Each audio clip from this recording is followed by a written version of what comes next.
നമസ്കാരം. സമകാലിക സാമൂഹ്യ സാഹചര്യങ്ങൾ വിശകലനം ചെയ്യുന്ന വാക്കി ടോക്കിയുടെ ആദ്യ അധ്യായത്തിലേക്ക് സ്വാഗതം. ഇന്ന് നമ്മോടൊപ്പം അതിഥിയായി ചേരുന്നത് ഒരു താരമാണ് അദ്ദേഹം. മുൻകാല മാധ്യമപ്രവർത്തകനാണ്, ഒരു രാഷ്ട്രീയ പ്രവർത്തകനാണ്. കുറച്ചുകൂടെ വ്യക്തമായി പറഞ്ഞു കഴിഞ്ഞാൽ BJPയുടെ ദേശീയ നിർവാഹക സമിതി അംഗമാണ് സി കൃഷ്ണകുമാർ. നമസ്കാരം. ഒരിക്കലും നമ്മുടെ ശത്രുവാരും നമുക്കറിയാനേ പറ്റിയ രണ്ട് മേഖലകൾ സിനിമയിൽ, രാഷ്ട്രീയത്തിൽ. നമ്മൾ ഏറ്റവും അടുത്ത് നിൽക്കുന്നവരായിരിക്കും നമുക്ക് ഏറ്റവും വലിയ പണി പഠിക്കുന്നത്. BJPക്കാരൻ അങ്ങനെ സിനിമ പ്രൊഡ്യൂസ് ചെയ്ത് കാശ് ഉണ്ടാക്കണ്ട എന്ന് ആരെങ്കിലും ഒന്ന് തീരുമാനിച്ച് എന്ത് ചെയ്യും?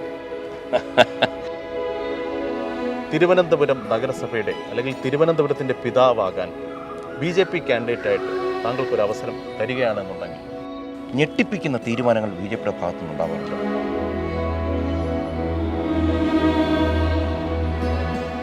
രാവിലെ കുറച്ച് വിശേഷങ്ങളൊക്കെ ആകാമെന്ന് കരുതി. ഇപ്പോൾ ചേട്ടൻ ബേസിക്കലി ഒരു തിരുവനന്തപുരത്തുകാരനായിട്ടാണ് അറിയപ്പെടുന്നത്. പക്ഷേ കൊല്ലത്തെ പാർലമെൻറ്റ് തിരഞ്ഞെടുപ്പിന് ശേഷം ഇവിടെ ഒന്നും കാണാനില്ല എന്നൊരു പറച്ചിലുണ്ട്. ശരിയാണോ? അത് ശരിയാണല്ലോ, 100%. കാരണം വെച്ച് കഴിഞ്ഞാൽ, ഒന്ന്, നമ്മൾ ജനിച്ചു വളർന്നു പ്രവർത്തിച്ചതുമെല്ലാം തിരുവനന്തപുരത്താണ്. പക്ഷേ കൊല്ലം അറിഞ്ഞിട്ടില്ല. നമ്മളെപ്പോഴും ധാരാളം ഷൂട്ടിങ്ങിന് കൊല്ലത്ത് പോയിട്ടുണ്ട്, അല്ലെങ്കിൽ കൊല്ലം വഴി യാത്ര ചെയ്തിട്ടുണ്ട്. പക്ഷേ ആ സമയത്ത് ലാസ്റ്റ് മിനിറ്റിൽ ആദ്യ ലിസ്റ്റിലൊന്നും എൻ്റെ പേരില്ലായിരുന്നു. പിന്നെ ഞാൻ ഈ സ്ഥാനാർത്ഥിത്വത്തിന് വേണ്ടി ഒരിക്കലും ശ്രമിക്കാറുമില്ല. പക്ഷെ പാർട്ടി എന്തു പറയുന്നു അതനുസരിക്കുക എന്നുള്ളതാണ് നമ്മുടെയൊക്കെ അകത്ത്. പാർട്ടി എന്നുള്ളതല്ല, പണ്ട് തൊട്ടേ നമ്മുടെ മാതാപിതാക്കൾ പറയുന്നത് അനുസരിക്കുക, ഇങ്ങനെ കുറേ ശീലങ്ങളുണ്ടല്ലോ നമുക്കെല്ലാവർക്കും. അത് പറയും, പാർട്ടി പറയുന്നു, കൊല്ലത്ത് പോകാൻ പറയുന്നു, 26 ദിവസമാണ് തരുന്നത്. കൊല്ലത്ത് പോകുന്നു, ഏറ്റവും നല്ല രീതിയിൽ പ്രവർത്തിക്കുന്നു. അവിടെ കൊല്ലത്തുള്ള പ്രവർത്തകർ, പ്രത്യേകിച്ച് BJPയുടെയും RSSൻ്റെ താഴെത്തട്ട് മുതൽ അങ്ങ് വളരെ അതിശക്തമായി ഏറ്റവും ആത്മാർത്ഥമായി പ്രവർത്തിക്കുന്നു.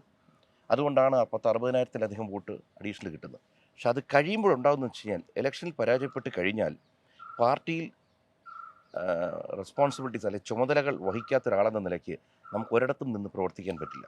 ഇപ്പോൾ തിരുവനന്തപുരത്തും പറ്റില്ല. വേണമെങ്കിൽ എനിക്ക് ഒരു ചാരിറ്റി ഓർഗനൈസേഷൻ ഉണ്ട്, അതിൻ്റെ പേരിൽ പ്രവർത്തിക്കാനല്ല, പാർട്ടിയിൽ പ്രവർത്തിക്കാൻ നമുക്ക് ഉത്തരവാദിത്തങ്ങളില്ല. അപ്പോൾ നമ്മൾ എന്ത് ചെയ്യും? ഇപ്പോൾ തിരുവനന്തപുരത്ത് എനിക്ക് വീടുള്ളതുകൊണ്ട് ഇവിടെ വേണമെങ്കിൽ കുറേ പരിപാടികൾക്ക് പോകാം. കൊല്ലം എന്ന് പറയും നമുക്ക് ഡെയിലി പോയി വരാവുന്നതല്ല. അപ്പോൾ ഇങ്ങനെ കുറച്ച് ബുദ്ധിമുട്ടുകളുണ്ട്. അത് ജനങ്ങൾക്ക് കുറച്ച് കഴിയുമ്പോൾ മനസ്സിലായി തുടങ്ങി. ഇപ്പോൾ അത് ആൾക്കാർക്ക് പിടികിട്ടുന്നു, എന്തുകൊണ്ട് വരുന്നില്ല, അല്ലെങ്കിൽ എന്തുകൊണ്ട് പ്രവർത്തിക്കുന്നില്ല. കാരണം ചുമതല ഇല്ലാത്തടത്തോളം നമ്മൾ പ്രവർത്തിക്കാനും പറ്റില്ല. പ്രവർത്തിച്ചാൽ തന്നെ എതിരെ നിൽക്കുന്ന ആളുകൾ അതിനെ വളരെ ഗൗരവത്തിൽ എടുക്കില്ല. അതുകൊണ്ട് തട്ടകം ഡൽഹിയിലേക്ക് മാറ്റുകയായിരുന്നു. ഡൽഹിയുമായുള്ള ബന്ധം അതല്ല. എൻ്റെ ബേസിക് ബിസിനസ് അവിടെയാണ്. എനിക്കൊരു ഫാർമ കമ്പനിയുണ്ട്. അപ്പം ഞങ്ങൾ 4 പേരാണ്. അപ്പോൾ ഡൽഹിയാണ് എൻ്റെ ഓഫീസ്. അപ്പം ഞാൻ നോക്കിയപ്പോൾ സിനിമ, ഒരു കലാകാരൻ നിലയ്ക്ക് ഞാൻ ബേസിക്കലി ഒരു നടനാണ്. പക്ഷേ ഞാൻ ഈ ബേസിക്കലി പറഞ്ഞാൽ ഈ മൾട്ടി ടാസ്കിങ്ങിൻ്റെ ഒരാളല്ല. മൾട്ടി ടാസ്കിങ് അറിയാണ്ടല്ല, പക്ഷെ ഒരു കാര്യം ചെയ്യുമ്പോൾ അതിൽ ശ്രദ്ധ പതിപ്പിച്ച് മുന്നോട്ട് പോവുക, ഇതെൻ്റെ ഒരു രീതിയാണ്. അപ്പോൾ എന്താ പറ്റുമെന്ന് വെച്ച് കഴിഞ്ഞാൽ, രാഷ്ട്രീയത്തിലോട്ട് വന്നപ്പോൾ പൊതുപ്രവർത്തനം ഇഷ്ടമായതുകൊണ്ടും സിനിമ കുറച്ച് വെച്ചിട്ടാണ് പോയത്. പക്ഷെ ഇപ്പോൾ എന്ത് പറ്റുമെന്ന് വെച്ച് കഴിഞ്ഞാൽ, ഇനി സിനിമയിലോട്ട് പോയില്ലെങ്കിൽ, അല്ലെങ്കിൽ ഇവിടെ എനിക്കൊരു അത്ര നല്ലൊരു ചുമതല തന്നാൽ നമുക്ക് കൂടുതൽ ഇവിടെ താല്പര്യം കാണിക്കാം. അപ്പോൾ സിനിമ വേണം നമുക്ക്, കാരണം മുന്നോട്ട് പോകാൻ നമ്മുടെ ഉപജീവന മാർഗ്ഗങ്ങളിലൊന്ന് സിനിമയാണ്. അപ്പോൾ എന്ത് വെച്ചാൽ കുറച്ച് ഡൽഹി കേന്ദ്രീകരിക്കുക, കുറച്ച് നാൾ സിനിമ ചെയ്യുക, പാർട്ടി ഉത്തരവാദിത്വം തരുന്നവർ നമുക്ക് നമ്മുടെ തൊഴിലുമായിട്ട് പോകണമല്ലോ. അതുകൊണ്ടാണ് ഡൽഹിയിലോട്ട് കൂടുതലും യാത്ര ചെയ്തതിൻ്റെ കാരണം. ഇപ്പോൾ BJP വൃത്തങ്ങൾക്കിടയിൽ നിന്ന് തന്നെ കേൾക്കുന്നൊരു വിവരമാണ്, താങ്കൾ പ്രധാനമന്ത്രി ശ്രീ നരേന്ദ്രമോദിയുടെ സ്വന്തം ആളാണെന്നൊരു നറേഷൻ. ശരിയാണോ? അങ്ങനെ ഒന്നുമില്ല. കാരണം വെച്ച് കഴിഞ്ഞാൽ, നമുക്കിപ്പോൾ കാണാൻ കഴിയുന്ന 1-2 തവണ എന്നുള്ളതല്ലാതെ ശ്രീ നരേന്ദ്രമോദിക്ക് നമ്മളെ അറിയാം, അല്ലെങ്കിൽ നമ്മുടെ അടുത്തൊരു കാര്യം, പക്ഷെ നമ്മുടെ അടുത്ത് അടുപ്പം കാണിക്കുമ്പോഴേ നമ്മളടുപ്പം പറയും. അദ്ദേഹത്തെ എല്ലാവർക്കും അറിയാം, എനിക്കും അറിയാം. അദ്ദേഹത്തിന് എത്ര പേര് അറിയാം എന്നുള്ളതാണ് അതിനകത്തെ പ്രധാന വിഷയം. അതുകൊണ്ട് അങ്ങനെ ആരുടെയും വലിയ ആളെന്നുണ്ടെങ്കിൽ വെറും 4 വർഷമായിട്ടുള്ളൂ പാർട്ടിയിൽ വന്നിട്ട്. പാർട്ടിയിലൊരു സാധാരണ പ്രവർത്തകൻ മാത്രമാണ്. പിന്നെ സ്വാഭാവികമായിട്ടും ഒരു കലാകാരനായിട്ട് പൊതുരംഗത്ത് നിന്ന് ഇപ്പോൾ 35 വർഷമായി. ഞാൻ ന്യൂസ് റീഡറായിട്ട് തുടങ്ങുന്ന 1989. അന്ന് തൊട്ട് ദൂരദർശൻ, അന്ന് ഒരു ചാനലേ ഉള്ളൂ, വളരെ കുറച്ച് പേര് സ്ക്രീനിൽ വരുന്നവരുള്ളൂ. അത് കഴിഞ്ഞ് സിനിമയിൽ വന്ന്, അത് കഴിഞ്ഞ് പാർട്ടിയിലോട്ട് എടുക്കുമ്പോൾ സ്വാഭാവികമായിട്ട് ഈ ചർച്ച ഏറ്റവും ഉയർന്ന തലത്തിൽ വരെ പോകും. അപ്പോൾ എനിക്ക് തോന്നുന്നു, കേരളത്തിൽ നിന്ന് കലാരംഗത്തു നിന്നുള്ള പ്രധാനമായിട്ടുള്ള 2 പേരിൽ ഒന്ന് സുരേഷ് ഏട്ടൻ, സ്വാഭാവികമായിട്ട് അദ്ദേഹത്തിന് മന്ത്രിയായിരിക്കുന്നു. അതിനുശേഷം ഞാനാണ് പാർട്ടിയിൽ അംഗമായത്. അപ്പോൾ സ്വാഭാവികമായിട്ടും എന്ത് പറ്റും വെച്ചാൽ, ഏറ്റവും ഉന്നത തലങ്ങളിൽ ചർച്ച വരുന്നുണ്ട്. അവർക്ക് നമ്മൾ കേരളത്തിൽ ഇങ്ങനെ ഒരാൾ ചേർന്നിട്ടുണ്ടെന്ന് ചർച്ചയിൽ വരാം എന്നുള്ള, അവരാ അടുപ്പം ചിലപ്പോൾ കാണിച്ചെന്നും വരാം എന്ന് പറഞ്ഞാൽ അവരുടെ അടുത്ത ആളെന്നൊക്കെ പറഞ്ഞു പോയാൽ ഇപ്പം എന്തായാലും താങ്കൾ ബിസിനസിൻ്റെ ഭാഗമായിട്ടാണെങ്കിലും ഡൽഹി കേന്ദ്രീകരിച്ച് നിൽക്കുന്നുണ്ട്. അവിടെ സജീവമാണ്. എനിക്ക് തോന്നുന്നു ട്രിവാൻഡ്രത്തുള്ളതിനേക്കാൾ കൂടുതൽ ഇപ്പോൾ ഡൽഹിയിലാണെന്ന് തോന്നുന്നു. അതെ. എന്തായാലും ഈ നമ്മൾ സിനിമാ ഡയലോഗ് ഒരെണ്ണമുണ്ട്. അതായത് ഈ ഹൈടെക്കും ബ്ലൂ ചിപ്പും കൊണ്ട് കോടികൾ കൊണ്ട് അമ്മാനമാടുന്ന സമൃദ്ധയായ ഡൽഹി, ഐ ബിലോങ് ദേർ എന്ന് പറയുന്നൊരു ഡയലോഗുണ്ട്. അതുപോലെ വല്ല ഹൈടെക് ബ്ലൂ ചിപ്പ് പരിപാടിയാണോ? അങ്ങനെ ഒന്നുമില്ല. പിന്നെ സ്വാഭാവികമായിട്ട് എനിക്ക് കേരളത്തിലായിരുന്നപ്പോഴും ഞാൻ പാർട്ടിയിൽ വരുന്നതിന് മുൻപ്, അതായത് പാർട്ടിയിൽ അംഗമാവുന്നതിന് മുമ്പും പാർട്ടിയുമായി വളരെ സഹകരിച്ച് പ്രവർത്തിച്ചിരുന്നു. ഞാൻ നേതാക്കളെ അങ്ങോട്ട് വിളിച്ച് പരിചയപ്പെടുന്ന സ്വഭാവമുള്ള ആളാണ്. അതേ സ്വഭാവം ഡൽഹിയിലിരിക്കുമ്പോഴും ഞാൻ എല്ലാവരുമായിട്ടും ബന്ധം സ്ഥാപിക്കും. കാരണം ഒന്നും നേടാൻ വേണ്ടിയിട്ടല്ല. നമ്മുടെ രാഷ്ട്രീയത്തിൽ വരുമ്പോൾ നമുക്ക് നാളെ എന്തെങ്കിലുമൊക്കെ അധികാര സ്ഥാനത്ത് എത്തണം, അല്ലെങ്കിൽ സ്ഥാനമാനങ്ങൾ വഹിക്കണം, ചുമതല ഏറ്റെടുക്കണം എന്ന് ആഗ്രഹമുള്ളൊരു വ്യക്തിയാണ്. കാരണം അധികാരവും മറ്റു കാര്യങ്ങളൊന്നും ഇല്ലെങ്കിൽ നമുക്കൊന്നും ചെയ്യാൻ കഴിയില്ല. ഇതൊക്കെ പറയുന്നത് വലിയൊരു തെറ്റായിട്ടാണ് ഇവിടെ കാണുന്നത്. അധികാരമോഹിയാണ്. അധികാരമോഹത്തിൻ്റെ അല്ല, നമുക്ക് അധികാരങ്ങളുണ്ടെങ്കിൽ മാത്രമേ ഇപ്പോൾ ഫോർ എക്സാമ്പിൾ എൻ്റെ വീട്ടിൽ ചില ആൾക്കാർ വരാറുണ്ട്, ഈ കാര്യം അവിടെ നിന്ന് സംസാരിക്കുമെന്നൊക്കെ ചോദിച്ചു. നമ്മുടെ അവർ വരുന്നത് അവർക്ക് അത്രയും ഗതികേട് വന്നിട്ടാണ് നമ്മുടെ വരുന്നത്. കാരണം വേറെ മാർഗങ്ങളില്ല. അപ്പം നമ്മളവരെ സഹായിക്കണം. സഹായം അവർക്ക് കിട്ടുമോ ഇല്ലയോ എന്നുള്ളത് നമുക്കറിയില്ല. പക്ഷെ നമ്മളെ അവിടെ ചെന്നൊരു കാര്യം പറഞ്ഞ് നോക്കുക, അവരുടെ സമയം പോലെ ഇരിക്കും. ചിലത് നടന്നു കിട്ടും. ഈ നടന്നു കിട്ടണമെങ്കിൽ അധികാര സ്ഥാനങ്ങൾ ഉണ്ടാവണം. ഇല്ലെങ്കിൽ അധികാര സ്ഥാനത്ത് ഇരിക്കുന്നവരുമായി ബന്ധമുണ്ടാവണം. ഇപ്പോൾ എന്തായാലും ഡൽഹിയിൽ കേന്ദ്രീകരിച്ച് കുറച്ച് ആളായിട്ട് നിൽക്കുന്നുണ്ട്. ഞാനിപ്പോൾ ചോദിക്കണം, ഇപ്പോൾ ഡൽഹി ഇപ്പോൾ ഇലക്ഷൻ വരാൻ പോവുകയാണല്ലോ, അവിടെ എങ്ങനെയാണ് BJPയുടെ ഒരു സാധ്യതകളൊക്കെ എങ്ങനെയാണ് പൊതുവെ വിലയിരുത്തുന്നത്? എങ്ങനെയാണ് BJPക്ക് അന്നും ഇന്നും ഡൽഹിയിൽ എക്കാലം ഇപ്പോൾ ഈ 3 തവണയോളം യാപ്പ് ജയിക്കുമ്പോഴും ഡൽഹിയിൽ BJPയുടെ വോട്ട് ബേസ് സ്ട്രോങ് ആണ്. 37 താഴെ പോയിട്ടില്ല. 43 വരെ കയറാനും പറ്റും. അവിടുത്തെ ഒരു പോരായ്മയെ പൊതുവെ പറയപ്പെടുന്നത് BJPക്ക് ഒരു മുഖമില്ല മുഖ്യമന്ത്രി സ്ഥാനാർത്ഥിയായിട്ട്. അല്ലാതെ വേറെ തകരാറുകളൊന്നുമില്ല. ഇഷ്ടംപോലെ നേതാക്കളുണ്ട്. എപ്പോഴും 37% താഴെ പോയിട്ടുമില്ല. നേരത്തെ ഡോക്ടർ ഹർഷവർദ്ധനൊക്കെ അവിടെ ഉണ്ടായിരുന്നു. അദ്ദേഹം ഇപ്പോൾ മാറി നിൽക്കുക. ഇതുകൊണ്ടാണ് നമുക്കൊരു അവർ പറയും ഫേസ് ഇല്ല. അവിടെ ഏറ്റവും വലിയൊരു പ്രശ്നങ്ങളൊന്ന്. രണ്ടാമത്തെ വിഷയം, ഇത്തവണ സംഭവിക്കാൻ സാധ്യത കോൺഗ്രസ് അവിടെ ശക്തി പ്രാപിക്കുന്നുണ്ട്. അതായത് ജയിക്കില്ല, കുറച്ച് വോട്ട് ഷെയർ കൂട്ടും. കോൺഗ്രസിൻ്റെ വോട്ട് ഷെയർ കൂടിയിട്ടുണ്ടെങ്കിൽ BJP സ്വാഭാവികമായിട്ട് ഇത്തവണ വോട്ട് ഷെയർ കൂടാൻ പോവുകയാണ്. അവിടെ ഏറ്റവും നല്ല രീതിയിൽ വോട്ട് ഷെയർ കൂടും. അതുകൊണ്ട് സാധ്യതകൾ എന്തെന്ന് വെച്ച് കഴിഞ്ഞാൽ BJPക്ക് ജയിക്കാനുള്ള സാധ്യതകൾ തെളിഞ്ഞു വരുന്നുണ്ട്. മനസ്സിലായി. കേരളത്തിലേക്ക് വന്നു കഴിഞ്ഞാൽ ഇപ്പോൾ ഇവിടുത്തെ സമകാലിക സാഹചര്യങ്ങളെല്ലാം താങ്കൾക്കും കൃത്യമായി, ഇപ്പോൾ ഡൽഹി ആണെങ്കിൽ കേരളത്തിൽ എന്ത് സംഭവിക്കുന്നു എന്നുള്ള കൃത്യമായ പൾസ് അവിടെ കിട്ടുന്നുണ്ടാവും. കേരളത്തിലെ സാഹചര്യങ്ങൾ എങ്ങനെ വിലയിരുത്തും? കാരണം ഇവിടെ ഒരു തദ്ദേശ തെരഞ്ഞെടുപ്പ് വരാൻ പോകുന്നു. അത് കഴിഞ്ഞാൽ അധികം വൈകാതെ നമ്മൾ സംസ്ഥാന നിയമസഭാ തെരഞ്ഞെടുപ്പിലേക്ക് കടക്കും. BJPയുടെ ഒരു സാധ്യതകൾ കേരളത്തിൽ എങ്ങനെയാണ് തെളിഞ്ഞു വരുന്നുണ്ടോ? എന്താണ് താങ്കളുടെ ഒരു നിരീക്ഷണം? സ്വാഭാവികമായിട്ടും ഏറ്റവും കൂടുതൽ വളരുന്ന ഒരു പാർട്ടി കേരളത്തിൽ ഏതെന്ന് ചോദിച്ചു കഴിഞ്ഞാൽ ഒറ്റ വാക്കിൽ ഉത്തരം പറയും, അത് BJP മാത്രമാണ്. ഫ്യൂച്ചർ ഓഫ് കേരള എന്ന് പറഞ്ഞു കഴിഞ്ഞാൽ ഇറ്റ് ഈസ് BJP എന്ന് വളരെ ക്ലിയറാണ്. കാരണം നമ്മൾ 15-20 വർഷം പുറകോട്ട് നോക്കിയിട്ട് ഈ കഴിഞ്ഞ ലോക്സഭ ഇലക്ഷൻ എടുക്കുമ്പോഴത്തേക്ക് നമ്മൾ 20% തൊട്ട് നിൽക്കുകയാണ്. 20% എന്ന് പറയുന്നത് ഒരു പാർട്ടിയെ സംബന്ധിച്ചിടത്തോളം, പ്രത്യേകിച്ച് വളരുന്ന പാർട്ടിയെ സംബന്ധിച്ചിടത്തോളം വളരെ നല്ലൊരു ഫിഗറാണ്. അത് കേരളത്തിൽ. ഇനി ഇവിടെ ഇന്ത്യ മുന്നണി എന്ന് പറയുന്നു. ഈ ഇന്ത്യ മുന്നണി എന്ന് പറയുമ്പോൾ കേരളത്തിൽ അത് വർക്കാവില്ല. ഒരു കാരണവശാലും അവർക്ക് രണ്ടുപേർക്കും ഒരുമിച്ച് നിൽക്കാൻ കഴിയില്ല. ഇപ്പോഴത്തെ പോക്ക് വെച്ചിട്ട് പ്രത്യേകിച്ച് കേന്ദ്രം അതീവ ശ്രദ്ധ പതിപ്പിക്കുന്ന ഒരു സംസ്ഥാനങ്ങളിലൊന്നാണ് കേരളം. ഇപ്പോൾ ചിലർ പറയും ലോക്സഭാ തെരഞ്ഞെടുപ്പിലെ അതേപോലെ വോട്ട് അസംബ്ലിയിൽ കിട്ടാൻ സാധ്യതയില്ല. അതെന്തുകൊണ്ടെന്ന് വെച്ച് കഴിഞ്ഞാൽ പലപ്പോഴും വോട്ടേഴ്സിനെ നമ്മൾ കോൺഫിഡൻസ് എടുക്കാനുള്ള പൊസിഷൻ ആയിട്ടില്ലായിരുന്നു. പക്ഷേ ഈ 20% എന്ന് പറയുന്നത് വോട്ടേഴ്സ് ചിന്തിച്ചു തുടങ്ങി. എല്ലാ മതവിഭാഗങ്ങളിലും ആൾക്കാർ ചിന്തിച്ചു തുടങ്ങി, നമുക്ക് വികസനമാണ് ആവശ്യം, നമ്മൾ തല്ലിപ്പിരിഞ്ഞ് നിൽക്കേണ്ടല്ല. വികസനം വരണമെങ്കിൽ കേന്ദ്ര സർക്കാരിൻ്റെ ആ പാർട്ടിയുമായി ചേരുന്ന പാർട്ടി ജയിച്ചാലേ വികസനം വരത്തുള്ളൂ. അപ്പോൾ അടുത്ത തെരഞ്ഞെടുപ്പ് വരുമ്പോഴത്തേക്ക് സ്വാഭാവികമായിട്ടും വികസനം എന്നുള്ളൊരു സംഭവം, അതായത് ചെറുപ്പക്കാർ വളർന്നുകൊണ്ടിരിക്കുകയാണ്. ഈ കഴിഞ്ഞ 20 വർഷത്തിൽ നമ്മൾ 2014 ശേഷം എടുത്ത് നോക്കിക്കഴിഞ്ഞാൽ ഏറ്റവും കൂടുതൽ കേരളത്തിൽ തന്നെ ഇപ്പോൾ ഹൈവേയുടെ പണി തീരാറായിരിക്കുന്നു. പിന്നെ ചെറുപ്പക്കാരെന്ന് പറയുന്നത് എന്താണ്? ഫാസ്റ്റായിട്ട് ജീവിക്കണം, കണക്ടിവിറ്റി വേണം, ഭംഗി വേണം. ഇപ്പോൾ വന്ദേ ഭാരത് എന്ന ട്രെയിൻ വരുന്നു. ഏതെങ്കിലും റെയിൽവേ സ്റ്റേഷനിൽ കഴിഞ്ഞ 20 വർഷത്തിൽ നമ്മൾ ഏതെങ്കിലും ട്രെയിൻ വരുമ്പോൾ സെൽഫി എടുക്കുന്ന കാണാറുണ്ടോ? ഇന്ന് ആൾക്കാർ ക്യൂ നിന്ന് സെൽഫി എടുക്കുക. ഈ മാറ്റങ്ങൾ മുഴുവൻ വരാൻ പോകുന്ന ചെറുപ്പക്കാരിലൂടെ. അപ്പോൾ അടുത്ത ഇലക്ഷൻ ആകുമ്പോഴത്തേക്ക് ചെറുപ്പക്കാർക്ക് ഈ മതപരമായ ചിന്തയും ജാതിപരമായിട്ടൊന്നും വോട്ട് ചെയ്യുന്ന അതിൻ്റെ കാലം കഴിഞ്ഞു. അതുകൊണ്ട് അവരുടെ വോട്ട് വളരെ ക്രൂഷ്യലാവും. ഉദാഹരണത്തിന് ഒരു 20 സീറ്റ് പിടിക്കുന്നു എന്ന് വിചാരിക്കുക, വേണ്ട 10 നിയമസഭ തെരഞ്ഞെടുപ്പ് 10 സീറ്റ് BJP പിടിക്കുന്നു എന്ന് വിചാരിക്കുക. ശരി, 140 ആണല്ലോ നമുക്കിവിടെ. 71 സീറ്റ് വേണമല്ലോ. 72 ആൾക്കല്ലേ ഭരിക്കാൻ പറ്റും. അപ്പോൾ പ്രധാനമന്ത്രി ബില്ല് പാസ്സാക്കേണ്ടി വരുമ്പോഴത്തേക്ക് ഇവിടെ ഒരു തൂക്കിലോട്ട് പോകില്ല അങ്ങനെ വരുമ്പോൾ. സാധ്യതയുണ്ട്, തള്ളാൻ പറ്റില്ല. 10 സീറ്റ് പിടിക്കുമ്പോൾ തന്നെ ഏതെങ്കിലും ഒരു പാർട്ടി ഇപ്പോൾ ഇരിക്കുന്നവർ ജയിച്ചു എന്നിരിക്കുക, അവർക്ക് തൊട്ട് 70 അവർക്ക് ഒരാൾ കിട്ടിയെന്ന് വിചാരിക്കുക, അല്ലെങ്കിൽ ഒരാൾക്ക് 2 കൂട്ടർക്കും 60 കിട്ടിയെന്ന് വിചാരിക്കുക, ബാക്കി BJP കിട്ടിയെന്ന് വിചാരിക്കുക. ആരൊക്കെ ചേരേണ്ടി വരും? ഒന്നുകിൽ ഇടതും വലതും കൂടി ചേരേണ്ടി വരും, ഇല്ലെങ്കിൽ BJPയുടെ സഹായം തേടേണ്ടി വരും. ഇടതും വലതും ചേർന്ന് ഞാൻ പ്രതിപക്ഷത്തോട്ട് ആര് വരും? BJP ആയിരിക്കും സ്വാഭാവികമായിട്ട്. അപ്പോൾ ഇപ്പോൾ പറയുന്ന ഒരു കാര്യം എന്ന് വെച്ച് കഴിഞ്ഞാൽ, അതായത് ആസന്നമായ കേരളത്തിലെ രാഷ്ട്രീയ സാഹചര്യത്തിൽ വന്നേക്കാവുന്ന ഒരു മാറ്റം, ഇന്ത്യ മുന്നണി എന്ന് പറയുന്ന ഒരു സംഗതി ഇവിടെ കേരളത്തിൽ യാഥാർത്ഥ്യമാകും. അതായത് കോൺഗ്രസും CPM കൂടെ അധികം വൈകാതെ, മേ ബി ഒരു 10 years ലേറ്റർ അവർ ഒരുമിച്ച് മത്സരിക്കുന്ന ഒരു സാഹചര്യം, മുഖ്യ പ്രതിപക്ഷമായി BJP മാറിയേക്കാം എന്നുള്ളൊരു സാധ്യത പലരും കൽപ്പിക്കുന്നുണ്ട്. നടക്കും തോന്നുന്നുണ്ടോ? തീർച്ചയായിട്ടും ഞാൻ അതിനേക്കാൾ തിരിച്ച് കാണുന്നതെന്ന് വെച്ച് കഴിഞ്ഞാൽ പ്രതിപക്ഷമല്ല. ഇപ്പോൾ പറയുമ്പോൾ ഇത് പലർക്കും ചിരിക്കാം, ട്രോളുണ്ടാക്കാം. ഭരണത്തിൽ വരുന്നതിനെ പറ്റി അതിൽ കുറഞ്ഞ് യാതൊന്നും ചിന്തിക്കാറില്ല. ഇപ്പം ഞാൻ നേരത്തെയും പറഞ്ഞു പ്രതിപക്ഷത്ത് വരാൻ സാധ്യത. ഞാൻ ചോദിക്കട്ടെ, ത്രിപുരയിൽ എന്താ സംഭവിച്ചത്? 0-ൽ നിന്ന് 43-ലോട്ട് പോയില്ലേ? അതുകൊണ്ട് സാധ്യതകൾക്ക് എപ്പോഴും, അപ്പോൾ പറയും ഇവിടുത്തെ ഡെമോഗ്രഫി അങ്ങനെയാണെങ്കിൽ ഇതെല്ലാം മാറാൻ, അതായത് ഒരാൾ ജയിക്കുന്നു കണ്ടു കഴിഞ്ഞാൽ അധികാരത്തിൻ്റെ ഭാഗത്തോട്ട് മനുഷ്യൻ ചായും. അത് മനുഷ്യ മനസ്സിൻ്റെ പ്രത്യേകതയാണ്. ഇപ്പോൾ ഇവിടെ എന്താ പറയുക, CPM-ഉം BJP-യും എന്താ പറയുക ബദ്ധശത്രുക്കളായിട്ട് ഇവിടെ നിൽക്കുന്നു. കേന്ദ്രത്തിലും അങ്ങനെ തന്നെയാണ് അവർ നറേഷൻ സൃഷ്ടിക്കുന്നത്. കോൺഗ്രസിൻ്റെ കാര്യത്തിൽ ഈ പറയുന്ന ഒരു എന്താ പറയുക ഒരു ഭിന്നത കാണുന്നുണ്ട്. അപ്പോൾ അവർ ഒരുമിക്കുമെന്ന് പറഞ്ഞു കഴിഞ്ഞാൽ അതങ്ങ് പെട്ടെന്ന് വിശ്വസിക്കാൻ പറ്റുമോ? കേരളത്തിലായാൽ പോലും ഒരു ലോങ് റണ്ണിലായാൽ പോലും കേരളത്തിൽ BJP-യും കോൺഗ്രസും CPM-ഉം കൂടെ ഒരുമിക്കുന്ന ഒരു സാഹചര്യം നമുക്കങ്ങനെ പെട്ടെന്ന് ആ സാധ്യത എങ്ങനെ നമുക്ക് അക്സെപ്റ്റ് ചെയ്യാൻ സാധിക്കും? അല്ല, അതുപോലെ തന്നെ ഒരു കാര്യം കൂടി ചിന്തിക്കാം. ഈ 2 മുന്നണിയിൽ നിന്നും ഇങ്ങോട്ട് എത്ര പേര്, BJP-യിലോട്ട് എത്ര പേര് വരുന്നു എന്നും കൂടി ആലോചിക്കണം. അതിനും സാധ്യതയുണ്ട്. മനസ്സിലായി. കാരണം അധികാരത്തിൽ വരുന്നുണ്ടെങ്കിൽ ആർക്കും എങ്ങോട്ടും ചായും നമ്മൾ ഇന്ത്യൻ രാഷ്ട്രീയം തെളിയിച്ചിട്ടുണ്ട്.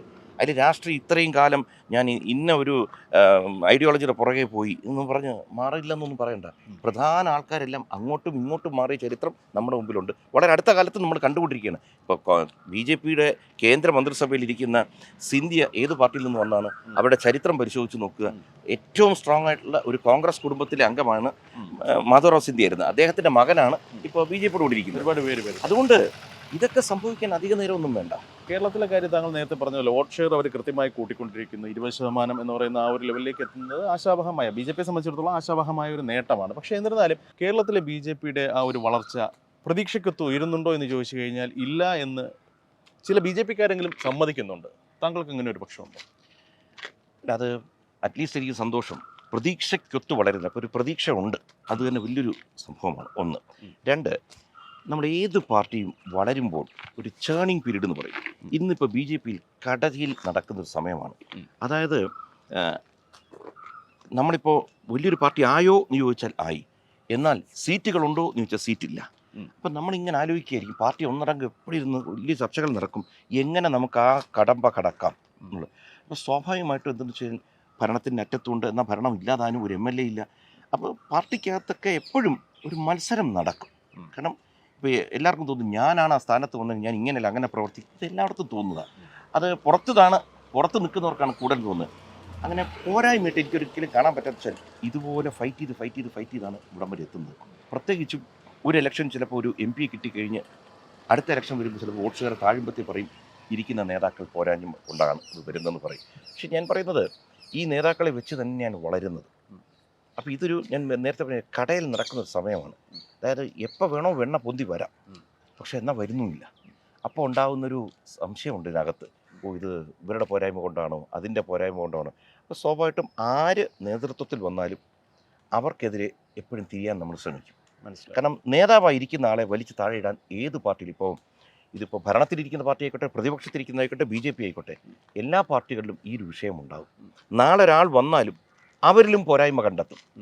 ജയിച്ച് കഴിയുമ്പോൾ എന്ത് പറ്റുന്നു? നമ്മൾ പറയും ഇന്നാളെ കാരണമാണ് ജയമുണ്ടായെന്ന് പറയും. പക്ഷേ ഈ ജയത്തോട് അടുപ്പിച്ചവരാരാണ്?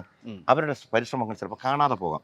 അതിൻ്റെ ഒരു ഭാഗമായിട്ടാണ് എനിക്കിപ്പോഴത്തെ ഈ പ്രതീക്ഷയ്ക്കൊത്ത് വരുന്നുണ്ടോ എന്നുള്ള സംശയത്തിന് കാരണം തോന്നാറുണ്ട്. മനസ്സിലായി. ഇതിപ്പോൾ പൊളിറ്റിക്സ് ആണ്. പിന്നെ നമ്മൾ കുടുംബത്തിലേക്ക് കുറച്ച് ഒന്ന് കടന്നു പോയി കഴിഞ്ഞാൽ, ഇപ്പോൾ കുടുംബത്തിൻ്റെ ഒരു സപ്പോർട്ട്, ഇപ്പോൾ ചേട്ടൻ വളരെ പോസിറ്റീവായിട്ട് BJP-യുടെ പ്രവർത്തനങ്ങളും ഭാവിയൊക്കെ കണ്ട് മുന്നോട്ട് പോകുമ്പോൾ കുടുംബത്തിൻ്റെ ഒരു പ്രോത്സാഹനവും പിന്തുണയൊക്കെ എങ്ങനെയാണ്? അവരൊക്കെ ഇപ്പോൾ ഉണ്ടോ? ഡൽഹിയിൽ കൂടെയാണോ അതോ ഇവിടെയാണോ, നാട്ടിലാണോ?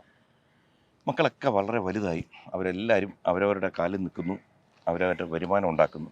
ഞാൻ ഒന്നും അവർക്ക് പൂർണ്ണ സ്വാതന്ത്ര്യം കൊടുത്തിട്ടുള്ളൊരു അച്ഛനാണ്. ഞാൻ കൊടുക്കാൻ എൻ്റെ കയ്യിലാണ് അവരുടെ സ്വാതന്ത്ര്യം ചോദിക്കാം, അങ്ങനെയൊന്നുമല്ല. എങ്കിലും നമ്മുടെ സിസ്റ്റം അങ്ങനെയാണല്ലോ.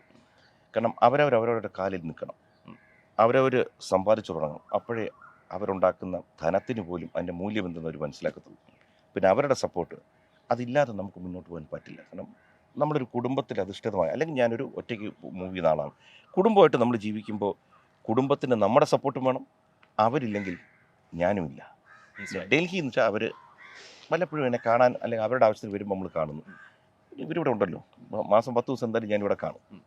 അപ്പോൾ അങ്ങനെ പോകുന്ന കാര്യങ്ങൾ. പക്ഷേ ഒരു കാര്യം, ഇപ്പോൾ താങ്കൾ ഈ പറഞ്ഞ കാര്യങ്ങൾ കുടുംബത്തിൻ്റെ സപ്പോർട്ടും കാര്യങ്ങളൊക്കെ അക്സെപ്റ്റ് ചെയ്യുമ്പോഴും ഇപ്പോൾ താങ്കൾ ഒരു രാഷ്ട്രീയക്കാരനായതുകൊണ്ട് അല്ലെങ്കിൽ രാഷ്ട്രീയത്തിലേക്ക് വന്നതുകൊണ്ട് കുടുംബം കുറച്ച് സഫർ ചെയ്തിട്ടുള്ളതായിട്ട് നമ്മൾ കേട്ടിട്ടുണ്ട്. അതായത് ഇപ്പോൾ സൈബർ ബുള്ളിങ് ആണ് ഇപ്പോഴത്തെ ഏറ്റവും പ്രധാനപ്പെട്ട ഒരു ആയുധം. അപ്പോൾ താങ്കളുടെ മകളായതുകൊണ്ട് മാത്രം അഹാന കൃഷ്ണകുമാർ നേരിടുന്ന ആക്ഷേപങ്ങൾ, അധിക്ഷേപങ്ങൾ കുറച്ച് നാൾ അത് സജീവമായ വാർത്തകളിലൊക്കെ ഉണ്ടായിരുന്നു. ഇപ്പോഴത്തെ സ്ഥിതി എന്താണ്? അപ്പോഴും അങ്ങനെ തന്നെയാണോ? ഇപ്പം അത് ഒരു ശീലമായി കഴിഞ്ഞു. അല്ല, അത് തുടർന്നുകൊണ്ടിരിക്കുക, അത് കൂടിക്കൊണ്ടിരിക്കുകയാണ്. കാരണം ഈ സൈബർ മേഖലയ്ക്ക് ഇന്നും ഒരു പ്രോപ്പർ സെൻസറിങ് ഇല്ല. അത് നിയമനിർമ്മാണം നടക്കുന്നുണ്ടെന്നൊക്കെയാണ് പറയുന്നതിന് പ്രവർത്തനങ്ങൾ. പക്ഷേ എത്രയും പെട്ടെന്ന് അത് കേന്ദ്രവും സംസ്ഥാനങ്ങളും ചേർന്നിരുന്ന് കൊണ്ടുവരേണ്ട ആവശ്യകത എന്ന് വെച്ചാൽ ഇന്ന് പലരും നമ്മൾ അറിയുന്നില്ല. പല കുടുംബങ്ങളിൽ ഇപ്പോൾ ഞങ്ങളുടെ വീട്ടിൽ ഇത് സ്ഥിരമായതുകൊണ്ടും നമുക്കതിനുള്ള മാർഗ്ഗങ്ങൾ അതിൽ നിന്ന് അതേ വഴി വെളിയിൽ വരാനുള്ള മാർഗവും പിന്നെ സ്വാഭാവികമായിട്ടുള്ള ബന്ധങ്ങളുള്ളതുകൊണ്ടും ഒക്കെ നമ്മളത് കടന്നു പോകുന്നു. ഇതൊന്നുമില്ലാതെ ബുദ്ധിമുട്ടുന്ന കുറേ പേര് നമ്മുടെ അടുത്ത് വരുന്നുണ്ട്. പലതരം ആത്മഹത്യകൾ ഇന്നിവിടെ നടക്കുന്നുണ്ട്. നമ്മൾ നോക്കുമ്പോൾ ഇതിവിടെ പറയേണ്ടതാണോന്നും അറിയില്ല. പക്ഷേ അത് പറയാൻ കാരണം നിങ്ങൾക്ക് അത്രയധികം വ്യൂവേഴ്സ് ഉള്ളതുകൊണ്ട് ഇത് കൂടുതൽ ആൾക്കാരിലോട്ട് പോകണം. പലരും ഇപ്പോൾ ആത്മഹത്യ ചെയ്യുമ്പോൾ ചെറുപ്പക്കാർ ആത്മഹത്യ ചെയ്യുന്നു. ആത്മഹത്യ കുറിപ്പില്ലാതെ പോകുന്നത്. ഇതെന്താ സംഭവിക്കുന്നത് വെച്ച് കഴിഞ്ഞാൽ ചില ബന്ധങ്ങൾ, ചിലപ്പോൾ ഒരു ആൺകുട്ടി പെൺകുട്ടി ഒരു ബന്ധമുണ്ട്. ഇത് സൈബറോട്ട് എങ്ങനെ ബന്ധപ്പെടുന്നു എന്ന് പറയാം. ആൺകുട്ടി പെൺകുട്ടി ബന്ധപ്പെടുന്നു. ഇപ്പോഴത്തെ കാലത്ത് വളരെ ഈസിയാണ്. ചിലപ്പോൾ നമ്മൾ കുറച്ച് ഫോട്ടോസും വീഡിയോസൊക്കെ ഷെയർ ചെയ്യുന്ന പേഴ്സണൽ സംഭവങ്ങളൊക്കെ. ഇത് അപ്പുറത്തിരിക്കുന്ന ആൾ ചീറ്റ് ചെയ്യുന്നല്ല സംഭവിക്കുന്നത്. ഈ ഫോണോ എന്തെങ്കിലും ഒരു അപകടം വരുമ്പോൾ ഫോൺ നന്നാക്കാൻ കൊടുക്കുമ്പോൾ ഇത് അവിടെ നിന്ന് ചോർത്തിയിട്ട് ഇത് ഈ പോൺ സൈറ്റുകളിലോട്ട് പോകുന്നു. അവർക്കത് ധനം കിട്ടുന്നത്. ഇവർ ഞെട്ടുകയാണ്. ഈ പെൺകുട്ടിയോ പയ്യനോ ആദ്യം ആലോചിക്കുന്നവരാ തൻ്റെ പങ്കാളി ചതിച്ചു എന്നാണ് വിചാരിക്കുന്നത്. ഇതല്ല സംഭവിക്കുന്നത്.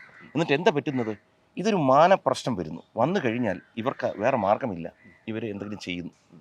ഓക്കെ, ഞാനിത് പറഞ്ഞു വരാൻ കാര്യം വെച്ചാൽ ഇതിനെ തടയിടാനിവിടെ പലതരത്തിലും വകുപ്പുകളുണ്ടെങ്കിലും ആരും മുന്നോട്ട് വരുന്നില്ല. കാരണം പരാതിയെ പെടുന്നില്ല പലരും. ഇപ്പോൾ ഞാൻ പറഞ്ഞു വെച്ചാൽ സൈബർ ബുള്ളിങ് എന്ന് പറയുന്നൊരു സംഭവം നമ്മൾ വളരെ ചെറുതായിട്ട് ഇപ്പോഴും കാണുന്നത്. ഇത് ചെറുതല്ല, എല്ലാവരും ഒരേ രീതിയിൽ എടുക്കില്ല. ദൈവാധീനം കൊണ്ട് എൻ്റെ മക്കൾക്ക് ചെറുതിലേ ഇത് ഫേസ് ചെയ്യേണ്ടി വന്നുകൊണ്ട് ഇവരെ അഭിമുഖീകരിച്ച് ഇവർ ധൈര്യം സമ്പാദിച്ചു. ശീലമായി. സിനിമാ മേഖലയിലായിക്കോട്ടെ, ഇതിനകത്തായിട്ട് ഇന്ന് ആർക്കും എന്തും ഒരാളെ പറ്റി പറയാമെന്നുള്ളത്. ഞാൻ പറഞ്ഞ ഒരു രാഷ്ട്രീയ നേതാക്കളെ പറ്റി ആയിക്കോട്ടെ, ഞാനിപ്പോൾ BJP ആയതുകൊണ്ട് കോൺഗ്രസ്സുകാരെ പറ്റി പറയുമ്പോൾ ഞാൻ ആസ്വദിക്കുക പാടില്ല. ഞാൻ പറഞ്ഞ ഈ നല്ലൊരു രീതിയിലുള്ള ഒരു ക്രിറ്റിസിസം ഈസ് ഓക്കെ. ഒരു പരിധി കഴിഞ്ഞുള്ളത് തടയാൻ എല്ലാവരും ഒരുമിച്ച് മുൻകൈ എടുക്കണം. ഇപ്പം തന്നെ ഫേസ്ബുക്ക് എന്ന് പറയുന്നു, ഇതിനകത്ത് നല്ലൊരു ശതമാനം ആൾക്കാർക്ക് മുഖമില്ല, അഡ്രസ്സില്ല, ഒന്നുമില്ല, പൂവും കായും മൃഗങ്ങളുടെ പടം വെച്ചാൽ വരുന്നത്. എപ്പോഴും മനസ്സിൽ തോന്നാറുണ്ട് ഒരു പ്രപ്പോസൽ കൊടുക്കണമെന്ന് ഇപ്പോൾ അടുത്ത കാലത്ത് തോന്നിക്കൊണ്ടിരിക്കുക കേന്ദ്രത്തിൽ. കാരണം നമ്മുടെ ആധാർ കാർഡ് വെച്ചിട്ട് മാത്രമേ ഇതിനകത്ത് വരാൻ പറ്റൂ. ഒരാൾക്കൊരു അക്കൗണ്ടിൽ കൂടുതൽ വരാൻ പറ്റില്ല. ഇടപാട് തീർക്കാവുന്നേ ഉള്ളൂ. താങ്കൾക്കെതിരെയുള്ള ആക്രമണങ്ങളെക്കുറിച്ച് നോക്കുമ്പോൾ അതെല്ലാം പൊളിറ്റിക്കലാണ്. അപ്പോൾ അങ്ങനെ വരുമ്പോൾ ഇപ്പോൾ താങ്കൾ BJPയുടെ ഭാഗമായിട്ട് നിൽക്കുന്നു. താങ്കളുടെ എതിർപക്ഷത്തുള്ള രാഷ്ട്രീയ ചേരിയിലുള്ള ആൾക്കാർ താങ്കളോടുള്ള രാഷ്ട്രീയ വിരോധം കൊണ്ടോ വ്യക്തിവിരോധം കൊണ്ടോ, രാഷ്ട്രീയ വിരോധത്തിലൂടെ ഉണ്ടായ വ്യക്തിവിരോധം അങ്ങനെയാണ് കാണേണ്ടത്, അങ്ങനെ താങ്കളെ ആക്രമിക്കുമ്പോൾ അത് ശരിക്കും പറഞ്ഞാൽ ഭരണകൂടത്തിൻ്റെ ഭാഗത്തു നിന്ന് വേണ്ട ഒരു സപ്പോർട്ട് പലപ്പോഴും കിട്ടുന്നില്ല, അല്ലെങ്കിൽ ഒരു പൗരൻ എന്നുള്ള നിലയ്ക്ക് അവകാശങ്ങൾ ഒരിക്കലും എനിക്ക് കിട്ടുന്നില്ല എന്ന് തോന്നിയിട്ടുണ്ടോ? എപ്പോഴും നമുക്ക് തോന്നാറുണ്ട്. കാരണം വെച്ച് കഴിഞ്ഞാൽ ഇതിനകത്ത് ഭരണം പ്രതിപക്ഷമില്ല. കാരണം ഇതൊക്കെ മാറി വരാൻ അല്പസമയം മതി, അവർക്കത് തിരിച്ചു കിട്ടാം. കാരണം നമ്മുടെ ഇവിടെ വിവരമുണ്ട്, വിദ്യാഭ്യാസമുണ്ട്, എല്ലാം കൊണ്ട് ഉയർന്ന സംസ്ഥാനം എന്ന് പറയുന്നിടത്തും നമ്മളിപ്പോഴും രാഷ്ട്രീയപരമായും മതപരമായും നമ്മൾ വൈരാഗ്യം വയ്ക്കുന്നു. സമൂഹം വളരില്ല ഇങ്ങനെ വരുമ്പോൾ. കാരണം വെച്ച് കഴിഞ്ഞാൽ സമൂഹത്തിന് നമ്മളെപ്പോഴും ഒരു മെച്യൂരിറ്റി എന്ന് പറയുന്നത് എങ്ങനെയാണ്? നമ്മൾ ക്രിട്ടിസൈസ് ചെയ്യുക, ആ ക്രിട്ടിസിസം അക്സെപ്റ്റ് ചെയ്യാനും ഞാൻ തയ്യാറായിരിക്കണം, അല്ലെങ്കിൽ മറ്റൊരാളും തയ്യാറായിരിക്കണം, ജെനുവിൻ ആണെങ്കിൽ. അല്ലാത്ത വരുമ്പോൾ നമ്മൾ സ്വാഭാവികമായിട്ടും ആരുടെ പിന്തുണയാണ് നമുക്ക് വേണ്ടി വരുന്നത്? സർക്കാർ ഏജൻസികളുടെ. പക്ഷെ അവിടെ ചെല്ലുമ്പോൾ നമ്മളെ ക്രിട്ടിസൈസ് ചെയ്യുന്നവർ സർക്കാരിൻ്റെ ഭാഗത്ത് നിൽക്കുന്നവരാണെങ്കിൽ, അല്ല അവർക്ക് ഗുണകരമാവുന്നവരാണെങ്കിൽ അവരെ സപ്പോർട്ട് ചെയ്യുന്നതായി കാണാം സർക്കാർ. ശരിക്കും താങ്കൾ ആക്രമിക്കുന്ന അത്ര CPM-കാരാണ് എന്നാണ് പറയുന്നത്, ശരിയാണോ? അതിനകത്ത് പലതും വരാം. നമുക്ക് ബ്ലൈൻഡായിട്ട് CPM എന്ന് മാത്രം പറയാൻ പറ്റില്ല. കാരണം ഇന്ന് എന്താ പറ്റുക, നമ്മുടെ ഇവിടെ മതപരമായ സ്പർദ്ധ ഉണ്ടാക്കുന്നുണ്ട്. ആക്ച്വലി സ്പർദ്ധയില്ല. കാരണം ഞാൻ വളർന്നത് ഈ കേരളത്തിലാണ്. ഉം. ഇവിടെ ഒരു മിക്സഡ് കമ്മ്യൂണിറ്റിയിലാണ് വളർന്നത്. ഉം. അപ്പോൾ എനിക്ക് എൻ്റെ ക്രിസ്ത്യൻ സുഹൃത്തുക്കളുണ്ട്, മുസ്ലിം സുഹൃത്തുക്കളുണ്ട്. എൻ്റെ ഏറ്റവും അടുത്ത സുഹൃത്തുക്കൾ ഹിന്ദുക്കളെക്കാൾ എനിക്ക് മറ്റുള്ളവർ. ഞങ്ങളുടെ ഇടയിൽ ഒരു സ്പർദ്ധയുമില്ല. അതിനകത്ത് രാഷ്ട്രീയക്കാർക്ക് വലിയൊരു പങ്കുണ്ട്. ഈ വോട്ട് ഭിന്നിപ്പിക്കാനാണല്ലോ നമ്മൾ ഈ മതസ്പർദ്ധ ഉണ്ടാക്കുന്നത്. ശരിക്കും പറഞ്ഞു കഴിഞ്ഞാൽ നമ്മളൊരു വീട്ടിൽ ചെന്ന് നമ്മുടെ കുടുംബത്തേക്ക് ഇതൊന്നുമില്ല. പക്ഷെ ഇന്ന് ഈ ഡിവൈഡ് കൂടി വന്നുകൊണ്ടിരിക്കുകയാണ്, പ്രകടമായി തന്നെ വരികയാണ്. മതസ്പർദ്ധ വളർത്തുന്നത് ഈ മതങ്ങൾ തമ്മിൽ യാതൊരു പ്രശ്നവും ഇവിടെ ഇല്ല. പക്ഷേ രാഷ്ട്രീയക്കാർ അതിനെ ഉപയോഗപ്പെടുത്തുന്നു. ഞാൻ രാഷ്ട്രീയത്തിൻ്റെ ഭാഗമാണെങ്കിലും അത് അപ്പോൾ ചോദിക്കും നിങ്ങൾ BJP ചെയ്യുന്നില്ലെന്ന്. ശരിക്കും പറഞ്ഞാൽ BJP അല്ല ഇവിടെ പലതായിട്ട് പറയുന്നത്. ഇവിടുത്തെ തന്നെ ഏറ്റവും വലിയ ഹിന്ദു പാർട്ടി എന്ന് പറയുന്ന കേരളത്തിൽ BJP അല്ല, CPM ആണ്. പക്ഷേ BJP ആണ് ഈ മതത്തിന്റെ രാഷ്ട്രീയം കൂടുതലായി പരീക്ഷിക്കുന്നത് എന്നുള്ളതാണ് BJP നേരിടുന്ന ഒരു ആക്ഷേപം. കറക്റ്റാണ്. ഇത് കാലങ്ങളായി വരുന്നൊരു നെറേറ്റീവ് മാത്രമാണ്. എന്തുകൊണ്ട് ഈ അടുത്ത കാലങ്ങളിൽ നമ്മൾ കഴിഞ്ഞൊരു 10 വർഷം എടുത്തു കഴിഞ്ഞാൽ BJPയിലോട്ട് ഇപ്പോൾ BJP പ്രധാനമായി എതിർക്കുന്ന 2 മതവിഭാഗം എന്ന് പറയുമ്പോൾ നമുക്ക് വേണമെങ്കിൽ മുസ്ലിം സമുദായത്തെയും പറയാം, ക്രിസ്ത്യൻ സമുദായത്തെയും പറയാം. പക്ഷേ ഞാൻ ചോദിക്കട്ടെ, എത്രയോ മുസ്ലിങ്ങൾ ഇന്ന് BJPയിലോട്ട് വരുന്നു, എത്രയോ ക്രിസ്ത്യൻ സഹോദരങ്ങൾ വരുന്നത്. ഏറ്റവും കൂടുതൽ വരുന്നത് ഇപ്പോൾ ക്രിസ്ത്യൻ സഹോദരങ്ങളാണ്. എൻ്റെ പരിചയത്തിൽ എത്രയോ മുസ്ലിങ്ങൾ. ഞാൻ ചോദിക്കും, നിങ്ങൾക്ക് നിങ്ങളുടെ കുടുംബത്തിൽ ബുദ്ധിമുട്ടുണ്ടാവാറില്ല നിങ്ങൾ വരുമ്പോഴത്തേക്കും? ആ ചേട്ടാ, ചെറിയ ബുദ്ധിമുട്ടുകളൊക്കെ ഉണ്ടായിരുന്നു, അതിപ്പോൾ മറികടന്നു തുടങ്ങി. കാരണം ആൾക്കാർക്കും മനസ്സിലായി തുടങ്ങി, ഞങ്ങളുടെ ബന്ധുക്കൾക്കും ഇത് നമ്മളെ തമ്മിൽ തെറ്റിപ്പിക്കാൻ ഉണ്ടാക്കുന്നതാണ്. അതുകൊണ്ട് ഇവിടെ മതസ്പർദ്ധയില്ല, ഉണ്ടാക്കുന്നതാണ്. ഏതെങ്കിലും ഒരു സാഹചര്യത്തിൽ താങ്കൾക്ക് ഇങ്ങനെ തോന്നിയിട്ടുണ്ടോ, രാഷ്ട്രീയത്തിൽ ഇറങ്ങേണ്ടിയിരുന്നില്ല, ഇറങ്ങിയത് കൊണ്ടാണ് എനിക്ക് ഈ പറയുന്ന വെല്ലുവിളികളും പ്രതിസന്ധികളൊക്കെ നേരിടേണ്ടി വരുന്നത്? ഒരു എന്താ പറയുക, ഒരു സെലിബ്രിറ്റി സ്റ്റാറ്റസ് എൻജോയ് ചെയ്ത് വളരെ മാന്യനായി, വളരെ സുമുഖനായി, സുന്ദരനായി ഈ സമൂഹത്തിൽ അങ്ങ് ജീവിച്ച് പോയാൽ മതി എന്നെപ്പോഴെങ്കിലും തോന്നിയിട്ടുണ്ടോ? ഇതുവരെ തോന്നിയിട്ടില്ല. ഞാൻ അങ്ങേയറ്റം സന്തോഷിക്കുന്നൊരു കാര്യമാണ്, അല്ലെങ്കിൽ ആസ്വദിക്കുന്നൊരു കാര്യമാണ് ഈ പൊതുപ്രവർത്തനം. കാരണം ഇത് ഇന്നും ഇന്നലെ എൻ്റെ രക്തത്തിലുള്ളതല്ല. എനിക്കത് പാർട്ടിയുടെ ഇതില്ലാതെ തന്നെ ഞാൻ പൊതുപ്രവർത്തനം, എൻ്റെ അച്ഛൻ്റെ നേച്ചർ ഇങ്ങനെയായിരുന്നു. വഴിയിൽ എന്തെങ്കിലും സംഭവിച്ചാൽ ചാടി ഇറങ്ങും, സഹായിക്കും. പുള്ളിയും കേസുകൾ ഉണ്ടാക്കി വെച്ചിട്ടുണ്ട്. എൻ്റെ പേരിലും വണ്ടി ഇടിച്ച കേസ്, ഏത് കാര്യം സംഭവിച്ചാലും നമ്മൾ ചാടി വീഴും. എൻ്റെ രണ്ടാമത്തെ മോൾക്ക് ഇതേ നേച്ചറാണ്. അപ്പോൾ ബൈ നേച്ചർ ബൈ ബർത്ത് ഞങ്ങൾ ഇങ്ങനെ ഒരാൾക്ക്. അപ്പോൾ പിന്നീട് എനിക്ക് ചേരുന്ന എൻ്റെ പ്രത്യയശാസ്ത്രവും അല്ലെങ്കിൽ എൻ്റെ മനസ്സുമായിട്ട് ചേരുന്നത് BJP ആയിരുന്നുണ്ട്. ഇത് ഇന്നെന്ന് ചെറുപ്പകാലം തൊട്ട് ഞാൻ ഈ പാർട്ടിയുമായിട്ട് ബന്ധമുണ്ട്. പക്ഷേ പാർട്ടിയിൽ അംഗത്വം എടുത്തിട്ടില്ല. ഒരിക്കലും നേതൃത്വത്തിലോട്ട് വരണം, അല്ലെങ്കിൽ നേതാവാകണം, ഇലക്ഷൻ നിൽക്കണം, ഇതൊന്നും എൻ്റെ അകത്തുള്ളതല്ല. പ്രവർത്തിക്കുക, അതിൽ ആ ഒരു സന്തോഷം കണ്ടെത്തുന്ന ഒരാളാണ് ഞാൻ. അതിൻ്റെ ഭാഗമായിട്ട് പാർട്ടിയിൽ പ്രവർത്തിക്കും. സ്വാഭാവികമായിട്ടും ഒരു പാർട്ടിയുടെ ഇതിൽ നമ്മൾ വരുമ്പോൾ നമുക്ക് ചിലപ്പോൾ പാർട്ടിക്ക് പുറത്തുനിന്നല്ല, പാർട്ടിക്ക് അകത്തുനിന്ന് പോലും നമുക്ക് ബുദ്ധിമുട്ടുകൾ വരും. അതിൽ തെറ്റില്ല. കാരണം അത് തന്നെ നമുക്ക് തരുന്നൊരു നല്ല സൂചന എന്തെന്ന് വെച്ച് കഴിഞ്ഞാൽ നിങ്ങൾ വളരുന്നു എന്നുള്ളത്. അതുകൊണ്ട് പൊതുപ്രവർത്തനത്തിൽ ഇറങ്ങുമ്പോൾ ഇതെല്ലാം നമ്മൾ പ്രതീക്ഷിച്ചോണം. നമ്മൾ പണ്ട് പറയുമല്ലോ, റോസാപ്പൂ മാത്രം പ്രതീക്ഷിച്ചാൽ പോരാ, കല്ലുമുള്ളും പ്രതീക്ഷിക്കും. അത്രേ ഉള്ളൂ. പക്ഷേ താങ്കൾക്ക് ഈ പറയുന്നല്ലേ, താങ്കൾ പറഞ്ഞ ആ വാക്കുകളുടെ ചൂട് പിടിച്ചുകൊണ്ട് തന്നെ ചോദിക്കേണ്ടത്, താങ്കളെ എന്താ പറയുക, താങ്കളുടെ വളർച്ചയിൽ അസ്വസ്ഥരായ ഒരു വിഭാഗം താങ്കളോടൊപ്പം തന്നെ ഉണ്ട് എന്ന് പറഞ്ഞു കഴിഞ്ഞാൽ യോജിക്കുമോ? വിയോജിക്കും? അല്ല, ഉണ്ടാവുമല്ലോ, അതിൽ തെറ്റില്ലല്ലോ. കാരണം ഈ ഇലക്ഷൻ സമയത്ത് മാത്രമാണല്ലോ നമുക്ക് എതിർചേരിയുമായിട്ടുള്ള ബുദ്ധിമുട്ടുകളും അല്ലെങ്കിൽ നമ്മൾ വലിയ പ്രസ്താവനകളൊക്കെ പറയുന്നത്. അതെല്ലാം കഴിഞ്ഞ് കഴിഞ്ഞാൽ പാർട്ടിക്കകത്ത് വളരാനുള്ള ഒരു ഇതുണ്ട്. ഫൈറ്റ് ഉണ്ടാവും. ആ ഫൈറ്റ് നല്ലതാണെന്നാണ് പറയുന്നത്. കാരണം അതിലൂടെ നമുക്ക് ഇപ്പോൾ കോളേജിലെ റാഗിങ്ങിനെ നമ്മൾ അനുകൂലിച്ച് സംസാരിക്കുന്നതല്ല. പക്ഷേ ഈ റാഗിങ് എന്ന് കേൾക്കുമ്പോൾ നമ്മളെന്താ ഫിസിക്കലായിട്ടുള്ള ടോർച്ചറിനെ പറ്റി ഓർക്കുന്നത്. അത് അതിശക്തമായി ശിക്ഷ കൊടുത്ത് അവസാനിപ്പിക്കണം. അങ്ങനെയുള്ളവരെ നമ്മൾ ഇല്ലാതാക്കണം. പക്ഷേ ഈ അല്ലാതെ ഒരു ചെറിയ ചെറിയ സംഭവങ്ങളുണ്ട്, അതിലൂടെ ശക്തി പ്രാപിക്കുന്നത്. കാരണം നമ്മൾ കളിയാക്കലും മറ്റതും അതിലൂടെയാണ്. നമ്മളൊരു 3 കൊല്ലം കഴിയുമ്പോഴത്തേക്ക് നമ്മൾ കോളേജിൽ നിന്നൊക്കെ ഞാനൊക്കെ രക്ഷപ്പെട്ടത് ഈ ചെറിയ നമ്മുടെ കൂട്ടുകാരുടെ നമ്മുടെ ചെറിയ റാഗിങ് എന്ന് പറയും. പക്ഷേ ആ വാക്കെന്ന് പറഞ്ഞാൽ കുഴപ്പമാണ്. ഇതുപോലെ പാർട്ടിക്കകത്തും ചെറിയ തരം പ്രശ്നങ്ങളുണ്ട്. ആ പ്രശ്നം മറികടന്ന് വരുന്ന ഒരാളെ നാളെ ഒരു നേതാവാകത്തുള്ളൂ. അതുകൊണ്ട് അത് നല്ലതാണെന്നാണ് ഞാൻ പറയുന്നത്. മനസ്സിലായി. രാഷ്ട്രീയത്തിലെ കാര്യം ഓക്കെ. പക്ഷേ സിനിമയിലേക്ക് വന്നു കഴിഞ്ഞാൽ ഒരു രാഷ്ട്രീയക്കാരനായതുകൊണ്ട് സിനിമയിൽ അവസരങ്ങൾ കുറയുന്നു എന്നുള്ളൊരു സാഹചര്യം, അല്ലെങ്കിൽ ഒരു വെല്ലുവിളി താങ്കൾ നേരിടുന്നു എന്നുള്ളൊരു കേൾവിയുണ്ട്. ശരിയാണോ? കേൾവിയല്ല, 100% ശരിയായ കാര്യം തന്നെ. കാരണം വെച്ച് കഴിഞ്ഞാൽ അത് BJP-ക്കാരെ സിനിമ വരണ്ടെന്നാണോ? അതായത് BJP എന്നല്ല ഇവിടെ പറയുന്നത്, സംഘികൾ വരാൻ പാടില്ല. അപ്പോൾ എൻ്റെ വളരെ അടുത്ത 2 സുഹൃത്തുക്കളും പറഞ്ഞു, കൃഷ്ണകുമാറിനോട് വിരോധമൊന്നും ഉണ്ടായിരുന്നു, പക്ഷേ ചില കോണിൽ നിന്ന് ഇങ്ങനൊരു പ്രശ്നം വന്നു, റൈറ്ററിനൊരു ബുദ്ധിമുട്ടുണ്ടായി, അല്ലെങ്കിൽ പ്രൊഡ്യൂസറിനൊരു ബുദ്ധിമുട്ടുണ്ടായി, ഇങ്ങനെ ഞാൻ പലതും കേൾക്കാറുണ്ട്. ഞാൻ പറഞ്ഞു അത് സാരമില്ല, അല്ല ഒന്നും തോന്നി. ഞാൻ അങ്ങനെ തോന്നാറില്ല. കാരണം വെച്ച് കഴിഞ്ഞാൽ ഞാനിതെല്ലാം പ്രതീക്ഷിച്ചത് തന്നെ. പിന്നെ ഇതും കുറച്ച് കഴിയുമ്പോൾ മാറി വരും. ഇവിടെ സിനിമയിൽ പോലും ഞാൻ അങ്ങനെ വലിയൊരു സക്സസ്ഫുൾ നടനും അല്ലായിരുന്നു.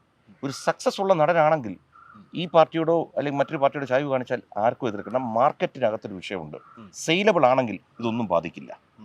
അതേസമയം എന്തിനാ സെയിലബിൾ ആയിട്ടുള്ള സുരേഷ് ഗോപിക്ക് പോലും ബുദ്ധിമുട്ടുണ്ടായെങ്കിൽ മാർക്കറ്റിൽ അത്ര വാല്യൂ ഇല്ലാത്ത കൃഷ്ണകുമാറിന് കൂടുതൽ ബുദ്ധിമുട്ടുകളുണ്ടാവും, കൃഷ്ണകുമാറിൻ്റെ കുടുംബത്തിനും അതുണ്ടാവും. സുരേഷ് ഗോപിയുടെ അവസ്ഥ ഇതാണെങ്കിൽ കൃഷ്ണകുമാറിന്റെ അവസ്ഥയേക്കാൾ കഷ്ടമായിരിക്കും. ദയനീയമായിരിക്കും. അല്ല, അതിലും എനിക്കങ്ങനെ പരാതി തോന്നാറില്ല. പക്ഷേ ഇതെല്ലാം മറികടക്കാൻ ചിലപ്പോൾ നാളെ ഒരു നല്ല വേഷം വരുന്നു, അത് ക്ലിക്കായാൽ ഇത്ര ഡിമാൻഡാണെല്ലാം. താങ്കളായിട്ട് ഒരിക്കലും എനിക്കൊരു അവസരം വേണം എന്ന് പറഞ്ഞ് അങ്ങോട്ട് ആരെങ്കിലും സമീപിച്ചിട്ടുണ്ടോ? ചെറുപ്പകാലത്ത് ചെന്നൈയിൽ താമസിക്കുന്ന സമയത്ത് കുറച്ച് പേരത്തൊക്കെ ചോദിച്ചിട്ടുണ്ട്. അത് കഴിഞ്ഞപ്പോൾ അങ്ങനെ തോന്നുന്നില്ല. കാരണം വെച്ചാൽ പിന്നീട് ഞാൻ എൻ്റെ ശ്രദ്ധ സീരിയലിലോട്ട് മാറി. സീരിയലിൽ അവസരം ഇങ്ങോട്ട് വന്നുകൊണ്ടിരിക്കുകയായിരുന്നു. അപ്പം അങ്ങോട്ട് പോയി ചോദിക്കേണ്ടി വന്നില്ല. പിന്നെ അടുത്ത ആരെങ്കിലും ഇരുന്നാൽ പറയും നിങ്ങളൊക്കെ സിനിമ എടുക്കില്ല, എന്താ നമ്മളൊക്കെ മറന്നു എന്നൊക്കെ നമ്മൾ പറയുന്നല്ലാതെ വളരെ അവരുടെ പുറകെ നടന്ന് ചോദിക്കുന്ന സ്വഭാവം എനിക്കും ഇല്ല, മക്കൾക്കും ഇല്ലാതായിപ്പോയി. ഈ രാഷ്ട്രീയത്തിൽ വന്നതിന് ശേഷമുള്ള ഒരു അവസ്ഥ എന്താണ്? രാഷ്ട്രീയത്തിൽ വന്നതിന് ശേഷം അവസരങ്ങൾ കുറയുന്നു. ആ ഒരു പ്രതിസന്ധി മറികടക്കാൻ വേണ്ടിയിട്ട് താങ്കൾ ഈ പറയുന്ന പോലെ അങ്ങോട്ട് ചെന്നിട്ട് എനിക്ക് ഒരു അവസരം തന്നുകൂടെ എന്ന് ചോദിച്ചിട്ടുണ്ടോ ആരോടെങ്കിലും? സിനിമ ആയാലും സീരിയലായാലും. ചോദിക്കുന്നതിൽ തെറ്റുമില്ല. ഞാൻ മക്കളോട് പണ്ട് പറയും മേക്ക് ആസ്കിങ് എ ഹാബിറ്റ് എന്ന് പറയും. പക്ഷേ ഇതൊക്കെ പറയുമ്പോഴും ഈ ഉപദേശിക്കുന്നവർക്ക് ഉപദേശിക്കാൻ എളുപ്പമാണ്, പക്ഷെ അവരെ പ്രാവർത്തികമാക്കുന്നില്ല, എനിക്ക് പറ്റുന്നില്ല. അതൊരു ഇപ്പോഴും പറയുന്നത് മോശമായ കാര്യമായിട്ടല്ല, ഓരോരുത്തരുടെ നേച്ചറാണ്. ഈ സിനിമാ രംഗത്തെ പ്രതിസന്ധികൾ നമുക്ക് മനസ്സിലാക്കാം. കാരണം ഒരു ചില സിനിമ എന്ന് പറയുന്നത് കൊച്ചി കേന്ദ്രീകരിച്ചിട്ടുള്ള പലവിധ കോക്കസുകളുണ്ട്. ആ കോക്കസുകളുടെ ഭാഗമാണ് ഇന്ന കോക്കസ് ഇന്ന ആൾക്കാരെ ട്രീറ്റ് ചെയ്യുന്നു, ഇന്ന കോക്കസ്, അതൊക്കെ വ്യക്തമാണ്, എല്ലാവർക്കും അറിയാം. പക്ഷേ സീരിയൽ രംഗത്ത് അത്രയധികം പ്രതിസന്ധികളുണ്ട്. കാരണം താങ്കളുടെ ഒരു ഹോട്ട് കേക്ക് എന്ന് പറയുന്നതിന് സീരിയലായിരുന്നല്ലോ, അവിടെ ഇത്രയും പ്രതിസന്ധികളുണ്ടോ? ഒരു BJP-കാരനെ സീരിയൽ രംഗത്ത് അടുപ്പിക്കത്തില്ല എന്നുള്ള അലിഖിത നിയമം അങ്ങനെ എന്തെങ്കിലും ഉണ്ടോ? ഇല്ല, സീരിയൽ രംഗത്ത് ഞാൻ ഇന്നവരെ ഈ ഒരു കാര്യം കണ്ടിട്ടില്ല, അറിഞ്ഞിട്ടില്ല, ഉണ്ടോ ഇല്ലയോ. കാരണം സീരിയൽ രംഗത്ത് എനിക്ക് എന്നും നല്ല മാർക്കുണ്ട്. ഇന്നും എന്നെ സീരിയലിൽ ഹീറോ വേഴ്സിന് വിളിക്കുന്നുണ്ട്. പക്ഷെ എന്തോ എൻ്റെ മനസ്സ് സീരിയലിൽ നിന്ന് വളരെ അകന്നുപോയി. കാരണം വെച്ചാൽ ഒന്ന്, ഇതൊരു ഡെയിലി വർക്കാണ്. സിനിമയും ഡെയിലി കിട്ടിയാൽ നല്ല, പക്ഷേ സീരിയൽ അങ്ങനെയല്ല. ഒരു എപ്പിസോഡ് ഒരു ദിവസം തീർത്തിരിക്കണം, അത് ടെലികാസ്റ്റ് അങ്ങ് പൊക്കോണ്ടിരിക്കേണ്ട. അപ്പോൾ ഹെവി പ്രഷറായി. ഇപ്പോൾ നമ്മൾ ഇവിടെ നിന്ന് ഒരു 10 ദിവസം മാറി നിന്ന് കഴിഞ്ഞാൽ പ്രൊഡ്യൂസറിന് അത് ബുദ്ധിമുട്ടാവും, ഡയറക്ടറിന് പരിപാടി കുളവും. അതാണ് എൻ്റെ പ്രയാസം. ഓടി എത്താൻ പറ്റത്തില്ല, എത്തില്ല. ഇപ്പോൾ താങ്കൾ പറഞ്ഞ പോലെ പൊതുപ്രവർത്തനവും അഭിനയവും എല്ലാം കൂടെ ഒരുമിച്ച് കൊണ്ടുപോകാന്ന് വെച്ച് കഴിഞ്ഞാൽ കുറച്ചുകൂടെ ഹെർക്കുലിയൻ ടാസ്കായി മാറും. വളരെയധികം. അല്ലെങ്കിൽ നേരത്തെ പറഞ്ഞ പോലെ ഇപ്പോൾ സീരിയൽ ഒന്നും നമുക്ക് ചെയ്യാൻ പറ്റില്ല. സിനിമയിൽ പോലും ഒരു വളരെ മാർക്കറ്റുള്ളതാണ്, സിനിമയ്ക്ക് വെയിറ്റ് ചെയ്യാൻ പറ്റും. ആ പുള്ളി 3 ദിവസം പോയി, ഇന്ന ഡൽഹിയിൽ ഒരു ആവശ്യത്തിന് പോയി. അതേസമയം അത്ര വലിയ മാർക്കറ്റ് ഇല്ലാത്ത ഒരാൾക്ക് അവിടെയും ബുദ്ധിമുട്ട് വരും. മനസ്സിലായി. ഇപ്പോൾ താങ്കൾക്ക് ഈ പല ആൾക്കാരും, ഇപ്പോൾ എസ്പെഷ്യലി രാഷ്ട്രീയത്തിൽ ഉണ്ടെങ്കിൽ പോലും ഉള്ള ആൾക്കാരും ഇല്ലാത്ത ആൾക്കാരൊക്കെ എന്താ പറയുക, സ്വന്തമായിട്ട് പ്രൊഡക്ഷൻ ഹൗസുകളൊക്കെ സ്റ്റാർട്ട് ചെയ്തിട്ട് അവരുടേതായ ചില സംവിധാനങ്ങളായിട്ട് പോകുന്ന ചില സാഹചര്യങ്ങളുണ്ട്. ചിലർ പ്രൊപ്പഗണ്ട സിനിമകളുടെ ഒരു കാലം കൂടെയാണല്ലോ. അതായത് തങ്ങളുടെ രാഷ്ട്രീയ പ്രൊപ്പഗണ്ട സെറ്റ് ചെയ്യാൻ വേണ്ടിയിട്ട് സിനിമ എന്ന് പറയുന്ന പ്ലാറ്റ്ഫോമിന് ഉപയോഗിക്കുന്നു. എസ്പെഷ്യലി കൊച്ചി കേന്ദ്രീകരിച്ച് പലരും അങ്ങനെ ചെയ്യുന്നുണ്ട്. അത്തരത്തിൽ താങ്കളൊരു പ്രൊഡക്ഷൻ ഹൗസിലേക്കൊക്കെ തിരിയുന്നു എന്നൊക്കെ കേൾക്കുന്നു, ശരിയാണോ? അല്ല, അത് അല്ലെങ്കിൽ നമുക്കൊരു നേരത്തെ പറഞ്ഞല്ലോ, ഒരു കലാകാരൻ എന്നുള്ളതാണ് എൻ്റെ സ്ട്രെങ്ത്ത്. ആ സ്ട്രെങ്ത്ത് ഞാൻ തന്നെ തെളിയിച്ചുകൊണ്ട് മുന്നോട്ട് പോയില്ലെങ്കിൽ അത് രാഷ്ട്രീയത്തിലും ബുദ്ധിമുട്ട് വരുന്ന ആളെ. അപ്പോൾ ഇന്ന് എൻ്റെ കാര്യം മാത്രമല്ല, ഇന്ന് സിനിമയിൽ ഒരു വ്യക്തിക്ക് ഒരു നടനായിട്ട് മാത്രമോ അല്ലെങ്കിൽ ഒരു സംവിധാനമായിട്ട് മാത്രമോ ഒക്കെ നിൽക്കാൻ ബുദ്ധിമുട്ട് വരുന്നൊരു കാലമാണ്. സിനിമയിൽ കൂടുതൽ റോളുകൾ നമ്മൾ എടുക്കണം. അതായത് ഒരു നിർമ്മാണ കമ്പനി നമ്മുടെ കയ്യിലുണ്ടെങ്കിൽ നമ്മുടെ മുഖച്ഛായ മാറും. സ്വാഭാവികമായിട്ടും പണ്ട് ഞാൻ ആലോചിച്ചുകൊണ്ടിരുന്നതാണ്, ഇപ്പോൾ അതിനെപ്പറ്റി ഗൗരവമായിട്ടൊന്ന് ചിന്തിച്ചു തുടങ്ങി. കാരണം വെച്ച് കഴിഞ്ഞാൽ ഒരു പ്രൊഡക്ഷൻ ഹൗസ് നമ്മുടെ കയ്യിലുണ്ടെങ്കിൽ മാത്രമേ നമുക്ക് പല കാര്യങ്ങളും സിനിമയിൽ, ഇപ്പോൾ എൻ്റെ മക്കളൊക്കെ ഈ മേഖലയിൽ നിൽക്കുന്നുണ്ട്, ഒരു പ്രൊഡക്ഷൻ ഹൗസ് തന്നെ ഉണ്ടാക്കി കഴിഞ്ഞാൽ ഇതിന് പറ്റുന്ന കുറേ ആൾക്കാർ വീട്ടിൽ തന്നെ ഉണ്ട്. അപ്പോൾ സ്വാഭാവികമായിട്ടും അത് വലിയൊരു ശക്തി തരും എനിക്കും എൻ്റെ അടുത്ത തലമുറയ്ക്കും. ഇപ്പോൾ താങ്കളൊരു നടനായിട്ട് സമാനതകളില്ലാത്ത വെല്ലുവിളികൾ നേരിടുന്നു എന്ന് പറയുന്നു. അപ്പോൾ പ്രൊഡക്ഷൻ എന്ന് പറഞ്ഞു കഴിഞ്ഞാൽ കാശ് ഇറക്കിയിട്ടുള്ള കളിയാണ്. അപ്പോൾ ഈ കാശ് കൂടെ ഇറക്കി കഴിഞ്ഞാൽ BJP-കാരൻ അങ്ങനെ സിനിമ പ്രൊഡ്യൂസ് ചെയ്ത് കാശ് ഉണ്ടാക്കണ്ട എന്ന് ആരെങ്കിലും ഒന്ന് തീരുമാനിച്ച് എന്ത് ചെയ്യും? ഇല്ല, ഈ വെല്ലുവിളികൾക്കൊരു പ്രത്യേകത ഉണ്ട്. നമ്മുടെ സ്ട്രഗിൾ ഈസ് സ്ട്രെങ്ത് എന്ന് എപ്പോഴും നമ്മൾ ചെറുതിനെ പഠിച്ചിട്ടുണ്ട്. നമ്മുടെ ഒരു കൊടുങ്കാറ്റിലൂടെ കടന്നു പോയി കഴിഞ്ഞാൽ പിന്നെ ചെറിയ കാറ്റുകളൊന്നും യേശൂല. അതുകൊണ്ട് ഇതൊരു സ്വതന്ത്രമായ മേഖലയിൽ 35 വർഷമായിട്ട് നമ്മൾ വർക്ക് ചെയ്യുന്നുണ്ട്. സ്വാഭാവികമായിട്ട് അനീഷിന് ഊഹിക്കാം, നമ്മുടെ ഒരു മേഖലയിൽ വർക്ക് ചെയ്യുന്നു. ഞാനാണെങ്കിൽ പൊതുവെ എല്ലാവരുമായി സഹകരിച്ചു പോകുന്ന ഒരാളാണ്. അപ്പോൾ എതിർപ്പുകളൊക്കെ ഉണ്ടെങ്കിൽ പോലും നമുക്ക് അതുപോലെ തന്നെ സഹകരണവും ഉണ്ടാവും. ഇപ്പോൾ തന്നെ മക്കളെല്ലാവരും ഇതിനകത്ത് നിൽക്കുന്നു. അപ്പോൾ ഒരു വലിയൊരു അഡ്വാൻറ്റേജ് എന്തെന്ന് വെച്ച് കഴിഞ്ഞാൽ അവരെ ഇഷ്ടപ്പെടുന്നവർ സ്നേഹിക്കുന്നുണ്ട്. അപ്പോൾ മൊത്തത്തിൽ നമ്മുടെ കുടുംബത്തിനോട് ഒരു സ്നേഹവും സഹകരണമുണ്ട്. അത് വലിയൊരു അസറ്റാണ്. എന്ന് വെച്ചാൽ നാളെ നമ്മുടെ സിനിമ എടുത്ത് ഇവരെല്ലാവരും വന്ന് സിനിമ കണ്ടുകളെന്നല്ല ഉദ്ദേശിക്കുന്നത്. സ്വാഭാവികമായിട്ടും നമുക്കൊരു വലിയൊരു അഡ്വാൻറ്റേജ് കിടക്കുന്ന വെച്ചാൽ നമുക്ക് എന്തെങ്കിലും ഉണ്ടെങ്കിൽ തന്നെ ഒരു ഫോർ എക്സാമ്പിൾ നമ്മുടെ ഒരു കമ്പനി സ്റ്റാർട്ട് ചെയ്യുന്നു, അതിന് പരസ്യം പോലും വെറുതായിട്ട് കാശ് മുടക്കി നമുക്ക് ചെയ്യണ്ട. ഇവരുടെ ഇതിനകത്ത് തന്നെ വന്നേച്ചാൽ മതി, നമുക്ക് കാര്യങ്ങൾ നടക്കും. ഈ ചലഞ്ചസ് എന്ന് പറഞ്ഞില്ലേ, അത് പല തരത്തിലും ഒരിക്കലും നമ്മുടെ ശത്രു വരും നമുക്ക് അറിയാനേ പറ്റില്ല. 2 മേഖലകളും സിനിമയിലും രാഷ്ട്രീയത്തിലും നമ്മൾ ഏറ്റവും അടുത്ത് നിൽക്കുന്നവരായിരിക്കും നമുക്ക് ഏറ്റവും വലിയ പണി പണിയുന്നത്. സിനിമയിലൊക്കെ രാഷ്ട്രീയത്തിൽ അടുത്തേക്കുന്ന ആളിനെ തിരിച്ചറിയാൻ ബുദ്ധിമുട്ട് തന്നെയാണ്, ഭയങ്കര ബുദ്ധിമുട്ടാണ്. അതുകൊണ്ട് കൂടുതൽ തോന്നുന്നു ചില സമയത്ത് ഈ മക്കളോടെല്ലാം പറഞ്ഞു കൊടുക്കുന്നത് invisible things are much more powerful than visible എന്ന് പറയും. നമ്മൾ കാണുന്നതല്ലാത്ത അദൃശ്യമായ ശക്തികളുണ്ട്. നമ്മുടെ ദൈവം എന്ന് പറയാം, പലതരത്തിൽ പല വാക്കുകൾ. അതിൽ നമ്മൾ ഫൈനലി വിശ്വസിച്ച് പോകുന്നത് ആ ഒരു ഉറപ്പിൽ അങ്ങോട്ട് മുന്നോട്ട് പോകും. നമ്മുടെ പ്രവൃത്തികൾ കറക്റ്റാണോ, നമ്മളാരെയും ദ്രോഹിച്ചിട്ടില്ലെങ്കിൽ തൽക്കാലം അടികളെ കിട്ടും, പക്ഷേ ഇത് കടന്നു പോവുക തന്നെ ചെയ്യും. പിന്നെ സാമ്പത്തിക സംഭവം പറഞ്ഞില്ലേ, പ്രൊഡക്ഷൻ എന്ന് പറയുമ്പോഴത്തേക്ക് സാമ്പത്തികം മുടക്കി തന്നെ ചെയ്യാൻ പറ്റും. അതിനകത്ത് നഷ്ടവും വരാം, ലാഭവും വരാം. രാഷ്ട്രീയത്തിൽ തന്നെ ഇന്ന് പഴയ പോലെയല്ല. രാഷ്ട്രീയം എന്ന് പറഞ്ഞാൽ ഇന്ന് ചിലവുള്ള പണി തന്നെയാണ്. ഒരു സ്ഥാനത്തിരിക്കാത്ത ഒരാൾ സാധാരണ രീതിയിൽ പ്രവർത്തിക്കുകയാണെങ്കിൽ എവിടെ നിന്ന് അയാൾ പണം കണ്ടെത്തുന്നത്? ഇപ്പോൾ തന്നെ ഇവിടെ നിന്ന് ഒരു രാഷ്ട്രീയ പ്രവർത്തകൻ പാർട്ടി സ്ഥാനങ്ങളൊന്നും ഇല്ലെങ്കിൽ ഡൽഹി പോകുന്നു, മറ്റു കാര്യങ്ങൾ. ഇപ്പോൾ ഇവിടെ തന്നെ സിറ്റിയിൽ തന്നെ 100 പരിപാടികൾക്കായിട്ട് നമ്മൾ പോകുന്നു. ഇതിന് വലിയൊരു ചിലവുണ്ട്. അപ്പോൾ ഒരു കോളേജ് പഠിക്കാൻ പോകുമ്പോഴത്തേക്ക് നമ്മൾ ഫീസ് കൊടുത്തല്ലേ പഠിക്കുന്നത്. ഇതൊരു പഠനമാണ്. ഈ ചിലവെല്ലാം രാഷ്ട്രീയം പഠിക്കാനുള്ള ചിലവായിട്ട് എല്ലാത്തിനും ഒരു കോസ്റ്റ് ഉണ്ടാവും. ചിലപ്പോൾ അത് കുറച്ച് കൂടി പോകുന്നേ ഉള്ളൂ. ഇപ്പോൾ ഈ സിനിമയുടെ കാര്യം പറഞ്ഞപ്പോൾ ഇപ്പോൾ ഇത് പ്രൊപ്പഗണ്ട സിനിമകളുടെ ഒരു കാലമാണല്ലോ. അപ്പോൾ താങ്കളുടെ ഭാഗത്തു നിന്ന് അല്ലെങ്കിൽ താങ്കളുടെ ഒരു ഓൺ പ്രൊഡക്ഷൻ ഹൗസ് വന്നു കഴിയുമ്പോൾ BJPക്ക് അനുകൂലമായ ഒരു രാഷ്ട്രീയ സാഹചര്യം അല്ലെങ്കിൽ എന്താ പറയുക, BJP മുന്നോട്ട് വയ്ക്കുന്ന പൊളിറ്റിക്സ് പ്രൊപ്പഗേറ്റ് ചെയ്യുന്ന സിനിമ പ്രതീക്ഷിക്കുമോ എന്ന് ചോദിച്ചു കഴിഞ്ഞാൽ എന്തായിരിക്കും? അതിനോട് എനിക്ക് യാതൊരു യോജിപ്പുമില്ല. കച്ചവടമായിരിക്കും. കച്ചവടം, കാരണം സിനിമ ഒരു കമേഴ്ഷ്യൽ ലോകമാണ്. അതിനകത്ത് കച്ചവട സാധ്യത കണ്ട് തന്നെ എടുക്കാൻ പറ്റും. പിന്നെ കഥയുടെ ഭാഗമായിട്ട് ചിലപ്പോൾ നമ്മൾ നാഷണലിസ്റ്റിക് സ്റ്റോറികൾ എടുക്കുമ്പോൾ വരുന്നല്ലാതെ ഒരിക്കലും ഇപ്പോൾ നമ്മുടെ ഇവിടെ പറ്റുന്ന എന്താണ്, ഒരു മതത്തെ താറടിക്കുന്ന രീതിയിൽ സിനിമ എടുക്കും. അത് പാടില്ല. അത് ഇനി ഏത് ആരാണെങ്കിൽ പോലും, കാരണം അവിടെയാണ് ഈ പ്രശ്നങ്ങൾ ആരംഭിക്കുന്നത്. നമുക്ക് ജെനുവിൻ ഒരു പ്രശ്നം വരുന്നു. ഇപ്പോൾ ഫോർ എക്സാമ്പിൾ ഇപ്പോൾ മണിപ്പൂരിൻ്റെ സംഭവമാണ് സിനിമയാക്കുന്ന വയ്ക്കുക. അവിടുത്തെ യഥാർത്ഥ സംഭവം കാണിക്കുമ്പോൾ ചില കാര്യങ്ങൾ പറയേണ്ടി വരും. അതിനകത്ത് ഒരിക്കലും ഒരു രാഷ്ട്രീയ കല ഉണ്ടാക്കി എടുക്കരുത്, നറേറ്റീവ് റോങ് എടുക്കരുത്. എന്താണ് യഥാർത്ഥ സംഭവം അത് കാണിക്കുക. പക്ഷെ അതിന് പകരം ഇവിടെ എപ്പോഴും സിനിമയിൽ സംഭവിക്കുന്നത് എന്താണ്, പണ്ട് തൊട്ടേ നമ്മൾ കാണുന്നത്. എന്നാൽ പണ്ടൊരു കാലത്ത് ആലോചിക്കൂ, IV ശശി, ടീതാമരൻ സിനിമകൾ എടുത്ത് നോക്കൂ. യഥാർത്ഥ പ്രശ്നങ്ങൾ പച്ചയായിട്ട് പറഞ്ഞുകൊണ്ടിരുന്നത് നമ്മൾ ഇഷ്ടപ്പെട്ടുകൊണ്ടിരുന്നു.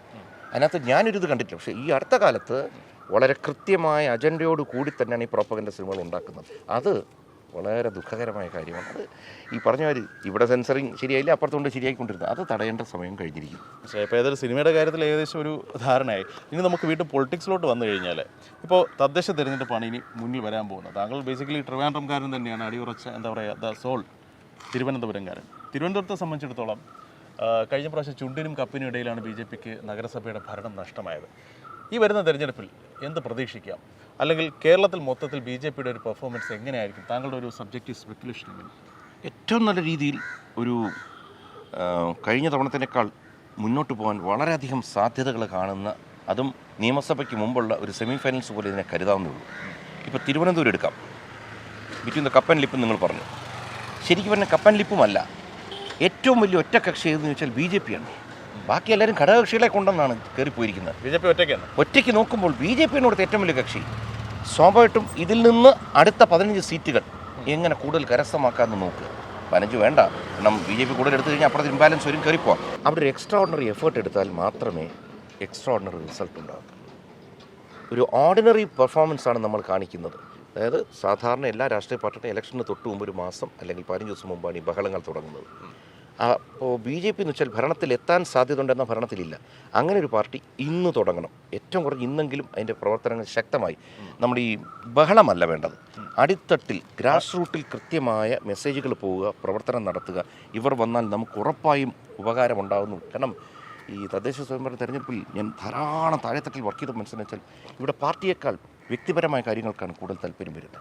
നല്ല സ്ഥാനാർത്ഥി, നല്ല പ്രവർത്തനം, ഇത് ചെയ്തു കഴിഞ്ഞാൽ ഉറപ്പായും ബാക്കി സ്ഥലങ്ങളെപ്പറ്റി എനിക്കറിയില്ല, തിരുവനന്തപുരത്ത് ഭരണത്തിൽ വരാൻ BJPക്ക് കഴിയും. ആ വടക്കു പണിയെടുക്കും, അതാണ് ചെയ്യേണ്ടത്. എക്സാക്ട്ലി. സംസാരം, കുറച്ച് ശബ്ദം കണ്ട് പറഞ്ഞിട്ടുണ്ട്, കൂടുതൽ അധ്വാനം. അവസാനമായിട്ട് ഒരു ചോദ്യം ചോദിച്ചിട്ട് അവസാനിപ്പിക്കാം. ലേശം ഹൈപ്പോത്തറ്റിക്കലാണ്. ഇപ്പോൾ താങ്കൾ തന്നെ നേരത്തെ പറഞ്ഞു, താങ്കളെ പാർട്ടി ഉത്തരവാദിത്തത്തോടു കൂടി എന്ത് പണി ഏൽപ്പിച്ചു കഴിഞ്ഞാലും താങ്കളത് ഇരുകൈയും നീട്ടി സ്വീകരിക്കും, ഉത്തരവാദിത്തപ്പെട്ട ഒരു പ്രവർത്തകൻ എന്നുള്ള നിലയ്ക്ക്. സപ്പോസ് ഈ വരുന്ന തദ്ദേശ തെരഞ്ഞെടുപ്പിൽ തിരുവനന്തപുരം നഗരസഭയുടെ അല്ലെങ്കിൽ തിരുവനന്തപുരത്തിൻ്റെ പിതാവാകാൻ BJP കാൻഡിഡേറ്റായിട്ട് താങ്കൾക്കൊരു അവസരം തരികയാണെന്നുണ്ടെങ്കിൽ എന്തായിരിക്കും? തള്ളുമോ കൊള്ളുമോ? ഞാൻ നേരത്തെ പറഞ്ഞല്ലോ, പാർട്ടി നമ്മുടെ അടുത്ത് എന്തു പറഞ്ഞാലും സ്വാഭാവികമായിട്ടും അത് ഇരുകൈയും നീട്ടി സ്വീകരിക്കാൻ തയ്യാറാണ്. പക്ഷേ അവിടെ ഞാൻ എപ്പോഴും ആലോചിക്കുന്നത് വെച്ച് കഴിഞ്ഞാൽ ഞാൻ അതിന് ആയിട്ടുണ്ടോ എന്നും കൂടി ഞാൻ നോക്കും. അല്ലെങ്കിൽ ഇവിടെ മറ്റ് ആൾക്കാർ ഇതിന് യോഗ്യരായിട്ടുള്ളവരുണ്ടോ, ഇതൊക്കെ എൻ്റെ മനസ്സിലൂടെ പോകും. പക്ഷേ ഇന്നത്തെ കാലത്ത് നമുക്ക് മുന്നിൽ പല കാര്യങ്ങളും ബി ജെ പിയുടെ ഭാഗത്തുനിന്ന് നമ്മൾ കാണുന്നു വെച്ച് കഴിഞ്ഞാൽ ഞെട്ടിപ്പിക്കുന്ന തീരുമാനങ്ങൾ ബി ജെ പിയുടെ ഭാഗത്തുനിന്ന് ഉണ്ടാവാറുണ്ട് നേതാക്കളെ തിരഞ്ഞെടുക്കുന്നത്. ഇപ്പോൾ രാജസ്ഥാൻ മുഖ്യമന്ത്രി ആയിക്കോട്ടെ, മധ്യപ്രദേശ് മുഖ്യമന്ത്രി ആയിക്കോട്ടെ, എന്തിനാ നമ്മുടെ തൊട്ട് താഴെ തമിഴ്നാട്ടിലോട്ട് വരാം. അപ്പോൾ ഏറ്റവും കൂടുതൽ കേന്ദ്രമന്ത്രി നിശ്ചയിച്ചതുപോലും ഞെട്ടലായിരുന്നു. അതെ. അപ്പോൾ നമ്മളൊന്ന് ആലോചിക്കുന്ന വെച്ചാൽ തമിഴ്നാട് എടുക്കുക, ശ്രീ അണ്ണാമലൈ നമ്മുടെ അനിയനെ പോലെ ഞങ്ങൾ നല്ല ബന്ധമാണ്. അണ്ണാമലൈ തീർത്തും രാഷ്ട്രീയത്തിൽ നിന്ന് വന്ന ഒരാളെ അല്ല, എല്ലാവർക്കും അറിയാവുന്ന ഒരാളാണ്. ഉയർന്നൊരു പോലീസ് ഉദ്യോഗസ്ഥനായിരുന്നു. അദ്ദേഹം അത് വേണ്ടെന്ന് വെച്ചിട്ടാണ് വന്നിരിക്കുന്നത്. അപ്പോൾ ചിലർ ചോദിക്കും തമിഴ്നാട് റിസൾട്ട് എന്തായിരുന്നു, അത് മാറ്റി വയ്ക്കുക. അപ്പോഴും ബി ജെ പി ഒറ്റയ്ക്ക് മത്സരിച്ചു. ഇപ്പോൾ ADMKയുടെ കൂടെയാണ് ചിലപ്പോൾ സീറ്റുകൾ നേടാം. പക്ഷേ തമിഴ്നാട്ടിൽ ബി ജെ പിയുടെ സ്ട്രെങ്ത് എന്തെന്ന് അറിയണമെങ്കിൽ ഒരിക്കലെങ്കിലും ഒറ്റയ്ക്ക് മത്സരിച്ചാൽ അറിയാൻ പറ്റും. ഇനി അടുത്ത ഇലക്ഷൻ ആകുമ്പോൾ ബാർഗെയിൻ ചെയ്യണം. ഞങ്ങൾക്ക് 11% ഉണ്ട്, ഞങ്ങൾക്ക് ഇത്ര സീറ്റും വേണമെന്ന് പറഞ്ഞ് കടുത്തൊരു മത്സരത്തോട്ട് പോകാം. ആ വ്യക്തി വന്നു. ഇന്ന് തമിഴ്നാട് ബി ജെ പി എന്ന് പറഞ്ഞാൽ ഒറ്റയ്ക്ക് പെട്ടെന്ന് മനസ്സിൽ വരുന്ന ആരെയാണ്? അണ്ണാമലൈ. ആ രീതിയിലേക്ക് പുള്ളി വളർത്തിയെടുത്തു. അപ്പോൾ അതുപോലെ ഇവിടെ ബി ജെ പിയിലും ആർക്ക് വേണോ എന്തുമാവാം. അത് കൃഷ്ണകുമാറെന്നോ അല്ലെങ്കിൽ നാളെ മറ്റൊരാളൊന്നുമില്ല. ആരെയും ബി ജെ പി പറഞ്ഞാൽ ഇന്ന് കേന്ദ്രം ഭരിക്കുന്ന ഇന്ത്യയിലെ ഏറ്റവും വലിയ പാർട്ടിയാണ്. മാത്രമല്ല ജനങ്ങളിൽ അത്രമാത്രം വിശ്വാസമുണ്ട്, ഈ പാർട്ടി വന്നാൽ എൻ്റെ നഗരം മാറും എന്ന് ജനങ്ങൾക്ക് തോന്നൽ വന്നിട്ടുണ്ടെങ്കിൽ ആര് നയിക്കുന്നു എന്നുള്ളതല്ല വിഷയം, പാർട്ടിയാണ്. അവിടെ നരേന്ദ്രമോദിയുടെ റെപ്രസെൻറ്റേറ്റീവായിട്ട് ഒരാൾ വരുന്നു എന്നേ ഉള്ളൂ. നരേന്ദ്രമോദിക്ക് കൊടുക്കുന്ന വോട്ടിന് തുല്യമായിരിക്കും ഇവിടെ ഒരാൾക്ക് കൊടുക്കുന്ന വോട്ട്. ഏതായാലും കാര്യങ്ങൾ വ്യക്തമാണ്. താങ്കളുടെ ഭാവി പ്രവർത്തനങ്ങൾക്ക് എല്ലാവിധ ഭാവങ്ങളും. വളരെ വളരെ സന്തോഷം അനീഷ്. എല്ലാ പ്രേക്ഷകർക്കും എൻ്റെ കുടുംബത്തിൻ്റെയും നന്മകൾ നേരുന്നു.